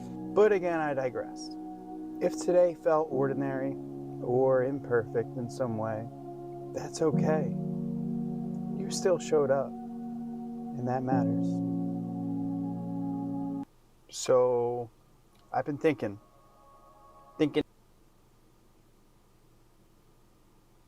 Emotions have a frequency. And in David Hawkins' Letting Go, he mentioned these. Actually, I don't know if it was Letting Go or I think it was Power versus Force. He probably mentioned it in both of them, but emotion has a frequency. David Hawkins spent decades researching this, and he found a way to measure the frequencies. He created a scale of consciousness, mapping it from 20 up to 1,000. All right. And when I was early in my journey here, years ago, I made this for my house. Okay, you can't really see. Okay, you can see it on this one. So we have, this is the David Hawkins scale of consciousness in my beautiful artwork here. And we have 20 down here. Okay, this is shame. It's the lowest vibration, just shame. Can you just think about shame? You don't even want to look at anybody. You don't like yourself. You think everybody doesn't like you. It's very closed off. It's very depressive. Okay, let's move up to a few to grief, right? We can still possibly operate in the world, but we're very lethargic. We're very inward focused. We're very heavy and grieving. Let's move up the scale a little bit. Anger, okay? Now we got some energy going on, okay? Anger, lots of wars have been started in anger. Lots of lands have been conquered in anger. Lots of action has been taken in anger, okay? Now we're moving here. Let's move up to courage, okay? Now we can overcome fear. Now we can go places we've never gone before. We have a little bit of faith and courage, that energy, the frequency is rising. We'll go up here to neutrality, willingness, acceptance, reason, love. Okay, love is at 500. Nothing can faze me when I'm full of love. The guy cutting me off in traffic, that he must have somewhere to go, right? My boss throwing me a bunch of work, it's okay, I'm in love. Or, I'm full of love, I'm in love. You know what love vibrates at, right? clear up here in the 500s. So if we keep going up, joy, 540, peace, 600, enlightenment, 700 up to 1,000. Now we're talking Buddha, Jesus, these enlightened beings that kind of just float around and like glow. Okay, this is like ultimate frequency energy, and this is the lowest frequency energy, shame, right? This Christian just proved that Jesus is God using the Quran. Watch this. I know Muslims will get offended, but it is what it is. Jesus in John 14:6 explicitly says, I am the way and the truth and the life. No man comes to the Father except through me. He didn't say I'm one of many ways. I point you to the life and I can bring you to the Father among many. He goes, no, I am the truth, the life. Now, even from an Islamic perspective, no prophet can say he's the truth, the life, because Islam recognizes those titles as belonging only to the God of Islam, which they believe is the God of Abraham. So for Jesus to say he's the truth, he just claimed to be more than a man from an Islamic perspective. To say you're the life, you just claim to be more than a man. And he says, you want to get to the Father, you want to be with me, you want to dwell with me, you better come to me and accept me as I am. But the Jesus of the New Testament, who's the Christ of history, is not a Muslim prophet. His name is not Isa ibn Maryam. The Jesus of history claims to be the very God in such a way that even the Quran acknowledges no man can claim the titles he claimed. When I said that one of the names of Allah is the truth, al-haq, and he's the life, and he's also the first and the last. Well, if you go to chapter 22, verse 6 to 7, there you're going to see the names of Allah pretty much plagiarized from what Jesus said prior to the Quran. You'd think, if I didn't tell you this is Allah speaking, you think that you're reading the Gospel of John, because what is said about God here, the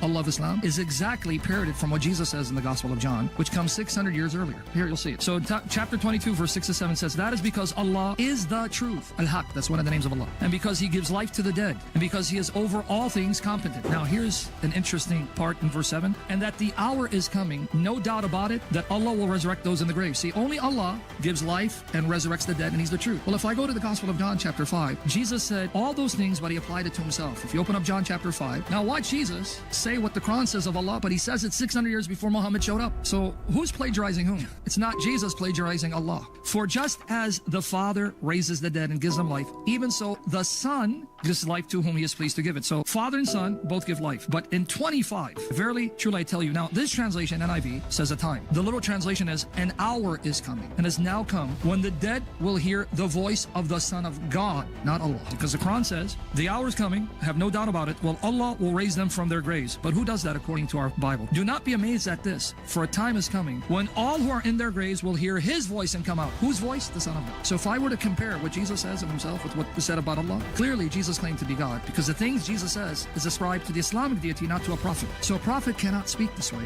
if Islam is true. So what do they tell you? Your Bible's correct. So clearly the Jesus of history is not Isa. You see, that is why they had to argue and make up this excuse that, oh, you Christians, your Bibles have been corrupted and changed, because they have no choice. Because if the Quran is true, then Jesus is God. This Christian just proved that Jesus is God using the Quran. Watch this. I know Muslims will get offended, but it is what it is. Jesus in John 14:6 explicitly says, I am the way and the truth and the life. No man comes to the Father except through me. He didn't say I'm one of many ways. I point you to the life and I can bring you to the Father among many. He goes, no, I am the truth, the life. Now, even from an Islamic perspective, no prophet can say he's the truth, the life, because Islam recognizes those titles as belonging only to the God of Islam, which they believe is the God of Abraham. So for Jesus to say he's the truth, he just claimed to be more than a man from an Islamic perspective. To say you're the life, you just claim to be more than a man. And he says, you want to get to the Father, you want to be with me, you want to dwell with me, you better come to me and accept me as I am. But the Jesus of the New Testament, who's the Christ of history, is not a Muslim prophet. His name is not Isa ibn Maryam. The Jesus of history claims to be the very God in such a way that even the Quran acknowledges no man can claim the titles he claimed. When I said that one of the names of Allah is the truth, al-haq, and he's the life, and he's also the first and the last. Well, if you go to chapter 22, verse 6 to 7, there you're going to see the names of Allah pretty much plagiarized from what Jesus said prior to the Quran. You'd think, if I didn't tell you this is Allah speaking, you think that you're reading the Gospel of John, because what is said about God here, the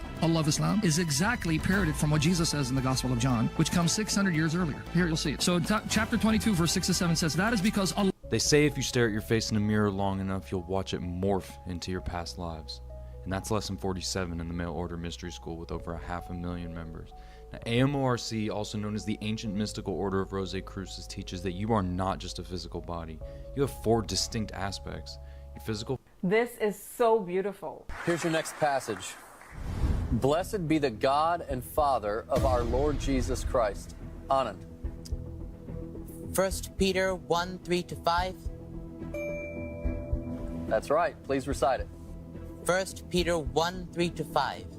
Blessed be the God and Father of our Lord Jesus Christ, who according according to his abundant mercy, has begotten us again to a living hope through the resurrection of Jesus Christ from the dead, to an inheritance incorruptible and undefiled, and that does not fade away, reserved in heaven for you who are kept by the power of God through faith for salvation, ready to be revealed in the last time. 1 Peter 1:3-5.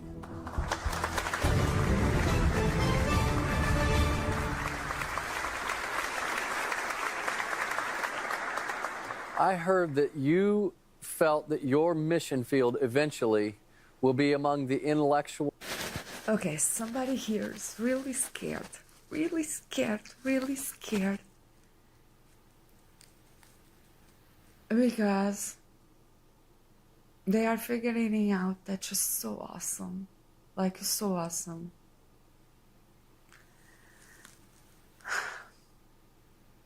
They cannot believe that you are all of that, right? You are so good to be true. You are magical. You are sexy. You are intelligent. You have such a good heart. And they cannot, like, their minds cannot compute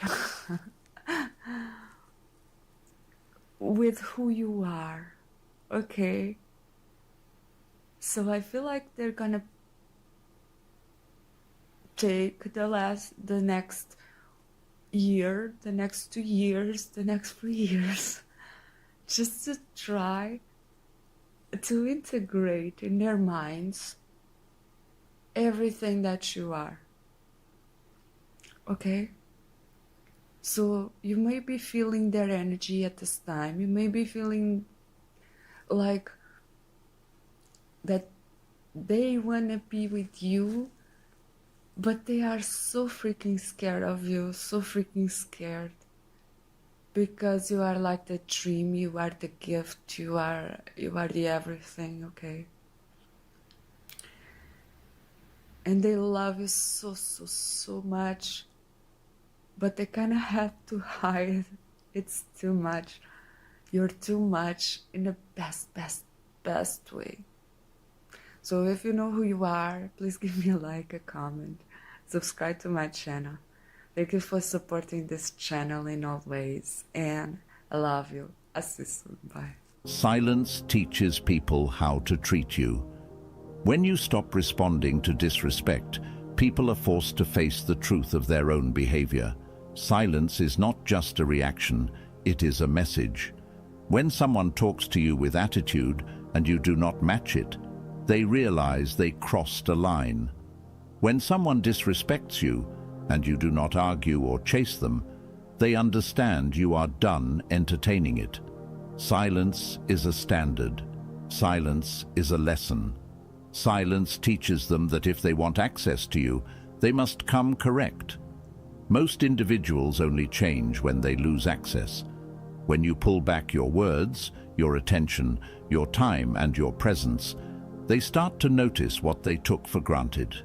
They feel the absence. They feel the distance. They feel the shift. That is why silence is powerful. You are not begging for respect. You are demanding it without saying a word. A Stoic philosopher once said, "What you allow will continue." Silence removes permission. Silence changes the rules. Silence says, "You will not speak to me that way. You will not treat me like that. You will not use me." Silence forces them to either rise to your level or lose you completely. And here is the real truth. When someone realizes their words no longer control you, they lose their power. You break the cycle. You teach them that your heart and your mind are not toys. You teach them that love, loyalty, and respect are privileges, not guarantees. Your silence becomes a mirror, showing them the reality of who they are without your reactions. If they grow from it, good. If they don't, you walk away with your dignity untouched. Now, I want you to drop this affirmation in the comments. I teach people how to treat me. Silence teaches. In my world, I see something right. As you paint, you begin to see things. Watch. Maybe right here is a little watery fall. It just sort of zip and falls over. There it comes, hits down here and splashes. There. Isn't that cute? Just a little watery fall out here in the woods. And maybe it just slides right along in here. La la. Comes right on along wherever you want it to go. What's that old saying? It helps to be crazy or something? There. Maybe there's a little loop right there. Just let your imagination take you to any world that you want to go to. Because you can do that. You really and truly can do that. It's sort of nice. You can escape from reality once in a while. Sometimes it's nice just to create your own world and sort of slip off into it. In painting, in my world, I see something right. So what's an ego death? An ego death is getting to the point where you really experience the idea that you actually are going to be completely and utterly annihilated, that there'll be absolutely nothing of you left in existence, and then suddenly you find you're all that's left. You're all that is. Okay, so I'd like that experience. So how does that happen? Ask for it and it will be given to you. Okay. All right? Yep, thank you very much. Thank you. What role do plant medicines like ayahuasca, magic mushrooms, iboga have in the evolution of human consciousness? The idea is that they are teachers given to you by the earth to help you get familiar with the concept of being in altered states that allow you to see and experience more of your consciousness on higher dimensional levels. But the idea of the teachers is to give you a chance to practice what that state of being feels like, so that eventually you can create that state of being yourself without the teachers. And that plays a very important part in your evolution of, in a sense, upgrading your frequency. Would you recommend ingesting some plant medicines? I don't recommend anything. If it's your path and your true excitement, and it is a natural teacher of the earth, then by all means follow your path.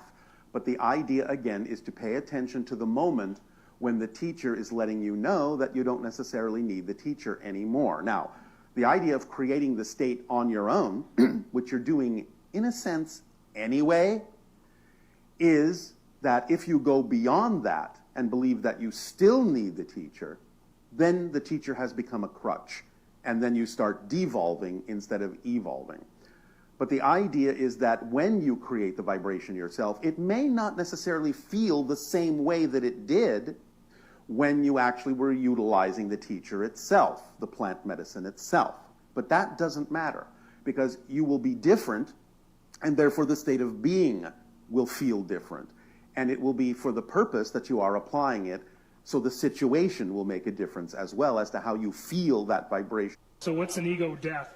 An ego death is getting to the point where you really experience the idea that you actually are going to be completely and utterly annihilated, that there'll be absolutely nothing of you left in existence, and then suddenly you find you're all that's left.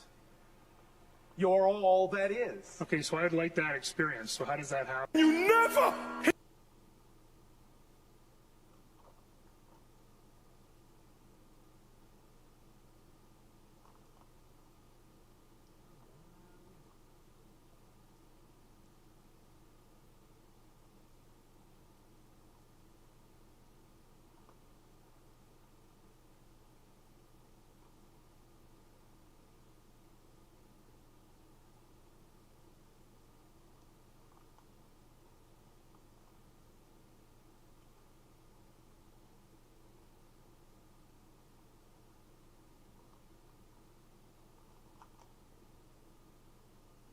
Here preaching like this because we only want to fill you up with secular humanistic doctrine. And this ain't me being a hellfire and brimstone preacher. This is me reading to you the words of the one you call Lord and Savior, warning his church. Deal aggressively with your sin. Stop playing with sin. Stop keeping it in the closet. Stop treating it like a pet. You see it, you acknowledge it, kill it. Run from it. Throw yourself on the altar of God and say, Lord, have mercy on me. This is Christ calling his community to holiness. I know you think, man, that's so heavy, I can't do that. You know why? Because you read an Eastern book with Western eyes. This is an Eastern book. And in the East, they don't just see sin as something that they were born with. They see sin as something they can stop doing. It's only in the West we cry Christ, live in sin, and then give ourselves a license for licentiousness. No, listen, you can deal aggressively with your sin. The Lord came, he lived a perfect life. He died a sacrificial death to nail the punishment for your sin to the cross, but then he rose and gave you the Holy Spirit, who is the power of Christ on the inside of you, for you to live a brand new life. How, the scripture says, have you tasted of the heavenly gift? Receive the Holy Spirit. Understand the love of the Savior. See what he did for you on the cross, and then choose to live a life of rebellion and sin. No, you've been empowered. Watch, you can do this. You can turn away from sin. He's been giving you the power to not live a life of sin. You got the power. You could do this. Man, I wish I had 500 of you that would just celebrate your own self, that you can do this. You can do it. You can put that down.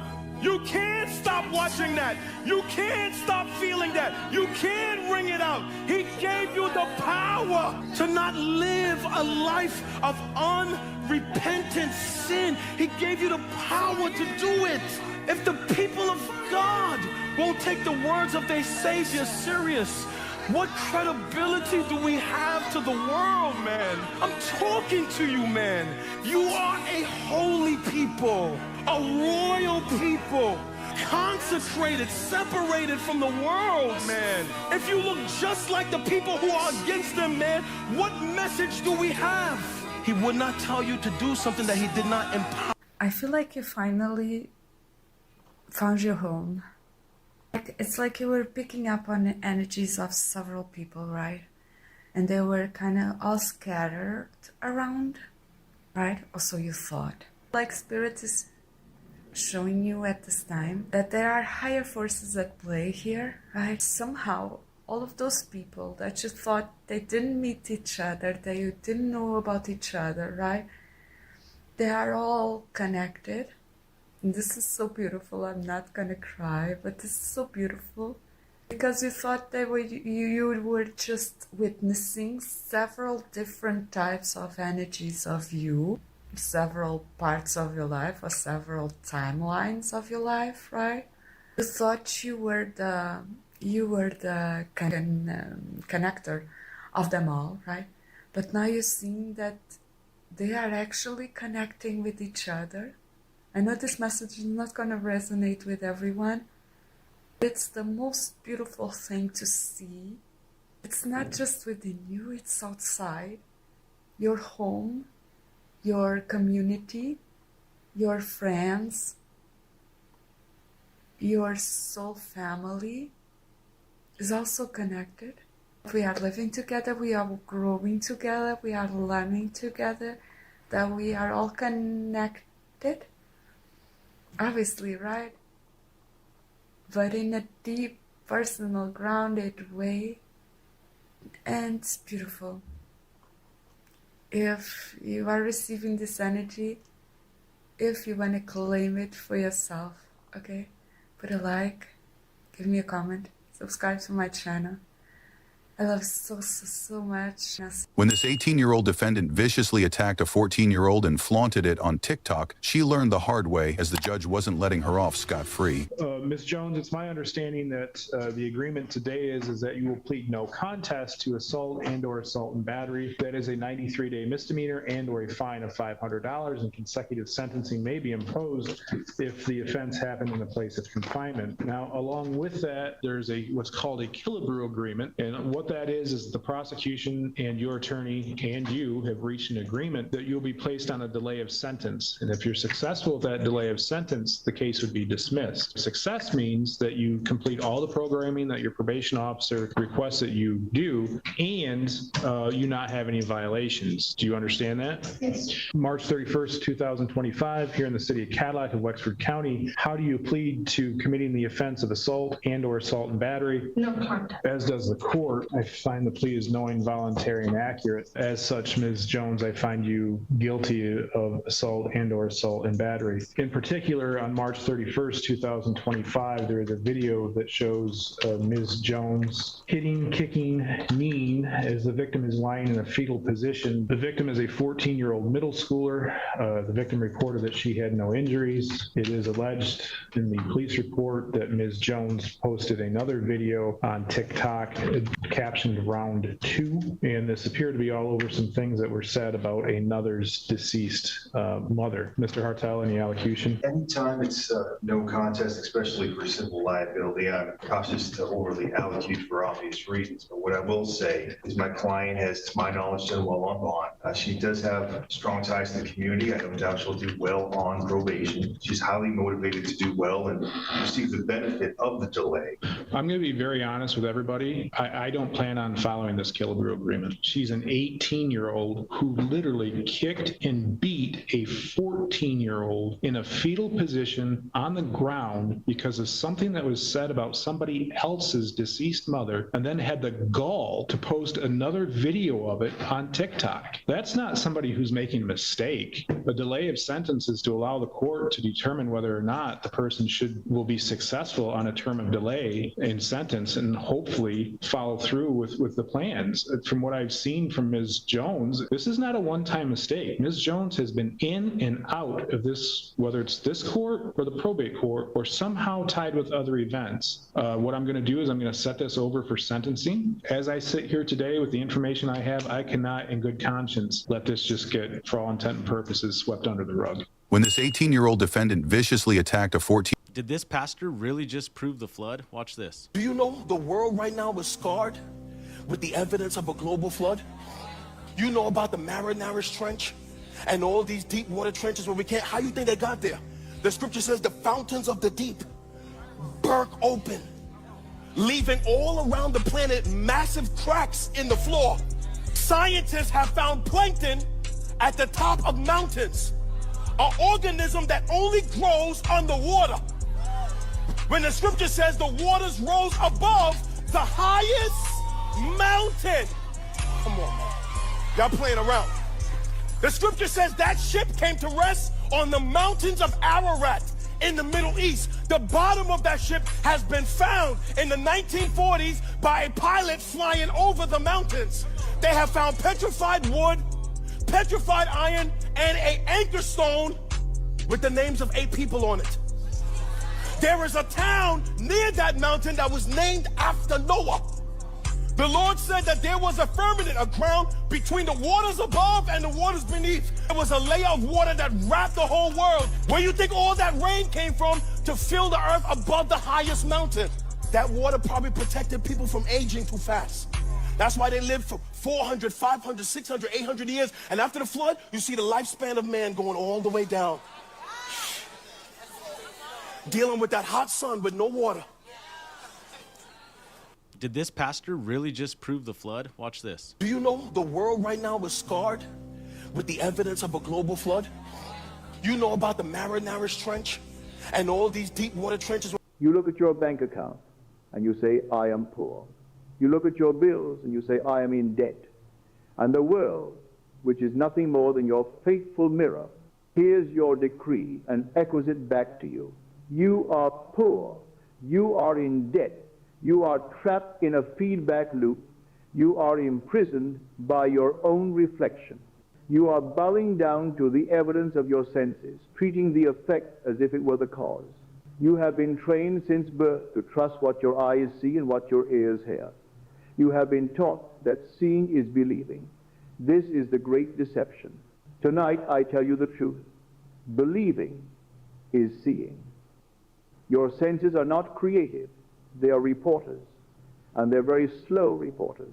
They report the news of what your consciousness decreed yesterday or last week or 10 years ago. When you look at your debt, you are not looking at your present reality. You are looking at a shadow cast by a past assumption. And yet, what does man do? He looks at this old dead news, and he reacts. He feels fear. He feels anxiety. And in that moment of reaction, that feeling, he is planting the exact same seed again. He is watering the very weeds he wishes to pull. This is the great illusion of lack, to understand the full mechanism of how to break this cycle and to learn about the true power that replaces it. The full, in-depth teaching is waiting for you on our channel. Subscribe and discover the truth of who you really are. You look at your bank account and you say, I am poor. You look at your bills, you look at your bank account and you say, I am poor. You look at your bills and you say, I am in.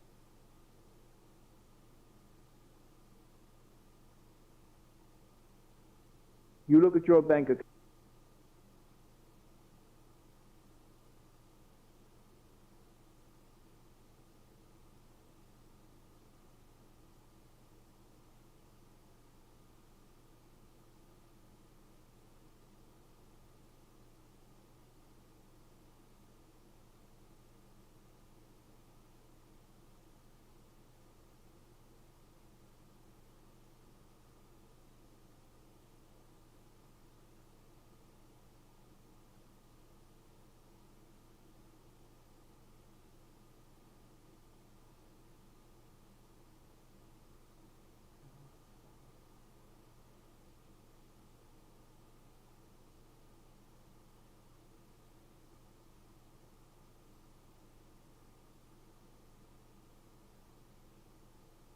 You look at your bank account and you say, I am poor.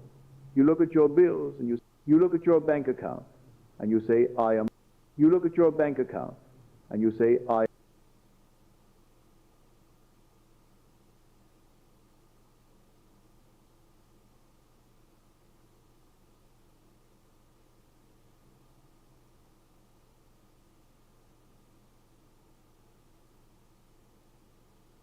I'm gonna tell you a little secret. You would be so much hotter, so much more magnetic, so much more aligned with God if you just logged out. Okay, there's a message that the Holy Spirit has been putting on me, and it's a very important message. You have been consuming too much. You've been consuming, doom scrolling, investing in brain rot, and it's not bringing you ahead. The thing is, I feel like you are comparing yourself. You've been comparing yourself from social media, from what other people are doing, how other people are living their lives, and you've kind of put yourself in a hole, right? And it's quite hard to get out of. Let me tell you something, you would be so much more aligned with God and therefore just glowing all around if you just logged out, right? Just log out. Stop investing your time and precious energy in things that do not bring you ahead, in things that make you compare, in things that make you second guess yourself. Because let me tell you, stuff be working out. Stuff is working out right now. You just have to have faith, right? Faith of a mustard seed, right? Faith of a mustard seed.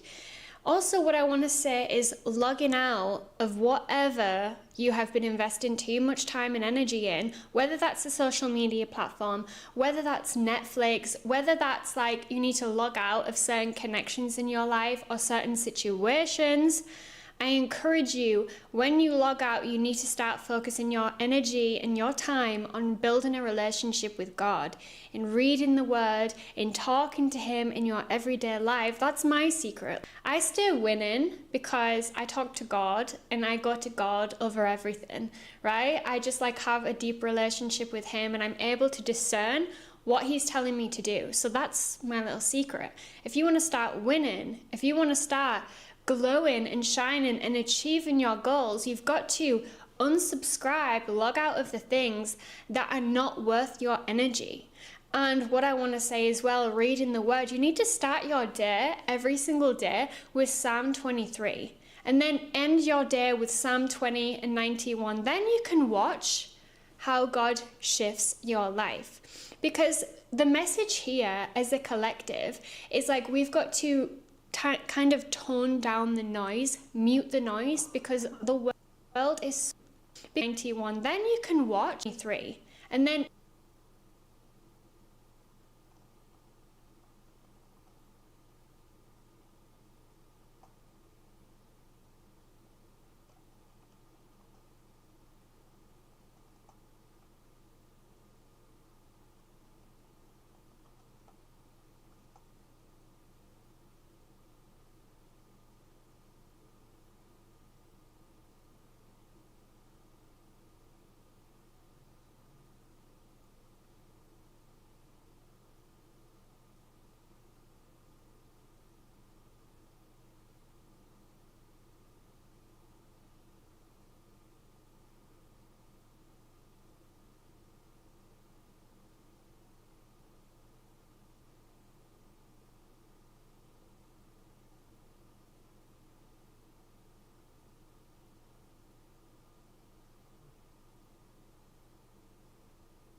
end your day with Psalm 20 and 91. Then you can watch how God shifts your life. Because the message here as a collective is like we've got to kind of tone down the noise, mute the noise, because the world is so loud. Every day we are overwhelmed with so much noise, so much distraction, so many like temptations, instant gratifications. But if we can like have self-discipline and self-control, not to subscribe, not to just invest all of our time and energy and worship on these things, then it gives us the point of view, the chance to deepen our relationship with God. And that is the trick. That is the secret, right? That is the secret, to have a deep relationship with God. You need to reflect as well. Like, you have survived too much. I know I've survived too much to think that God isn't real, right? So like so many people forget that God is working everything out behind the scenes, right? But in the spiritual realm, the things that we cannot see, but God is still moving around, he's still adjusting, he's still getting everything the way it's supposed to. We forget that sometimes, but I want you to reflect right now in your life that God, he's never let you down. He's always been there for you, right? He's protected you, he's guided you, he's even led you up to this moment. Maybe right now you're questioning that. That's why you're trying to get answers and comfort from all of these different distractions. The Holy Spirit has a message that you need to sit with today. Instead of investing your time and energy into the world's distractions, the instant gratifications, the temporary fixes, focus your attention, focus your full time on connecting with God, on building a relationship with him. Because when you do this, you'll see how your life transforms. Maybe right now you are literally just scrolling and like comparing your life to other people you see online. But the thing is, you can achieve that too. If that's what you want to achieve, you can achieve everything with God. But the reason why you are not achieving that is because you are too busy focusing on other people having it, but you not having it. The thing is, if you believe that God is going to make a way for you, you believe that God put that dream in your heart for a reason, you believe that you can achieve it because God is within you, you will not fail, you will achieve it. You will come out victorious, but you've got to be obedient. You've got to take action. And being obedient comes from having faith, right? You need to have faith on something. That's why you keep showing up, right? So you need to develop this, but you're not going to develop it when you are literally distracting yourself all the time. You're consuming instead of creating. You're just like intaking everything, and your subconscious mind is filled with things that don't bring you ahead. Your emotions are tricking you and saying you're not ready, you're not worthy. All of that nonsense. The thing is, you can achieve everything with God by your side. You will be victorious, and you will be so much more attractive, not just physically, but emotionally, mentally, spiritually, if you lock into this truth, into this knowing that God is within you. He's leading you. He is guiding you. He's protecting you. You'll show up differently. You'll show up with this new confidence that you've never had before, that you've never experienced before. So this is a message that truly needed to find you today. I do not believe in coincidences. I do want to say that comparison is something that will just never bring you ahead. I was in this game one time in my life. I was putting all of my time, all of my energy into some projects and into some personal stuff, and I was thinking, why is it working for them and why is it not happening for me? But the thing is, the moment I shifted and shifted my perception, shifted my perspective to saying, well, I'm not alone in this. I'm doing this with God. Only I can do it with God. It's only going to work if I do it with God. When I made this shift, my whole life truly transformed. When I knew that it wasn't just me and it's not just you. You've got an extraordinary God. You might be an ordinary human, but you have an extraordinary God who loves you, who is working everything out in the spirit realm, working things out behind the scenes. He is divinely orchestrating what needs to occur in your life to position you in the right location on where he's going to take you, on his plan for you. And he has plans for you, right? He has plans to give you hope and a future. So please lock in with this knowledge, right? Stop feeding into the distractions and feed, literally nourish your soul, your mind, your spirit, everything. Nourish it with the truth of God, with the love of God, with the wisdom of God, and you'll see how your life starts to transform. So I love you guys so incredibly much. If you enjoyed this word, let me know in the comments. If you haven't already, subscribe to the channel, and I will see you guys in the next video. Bye.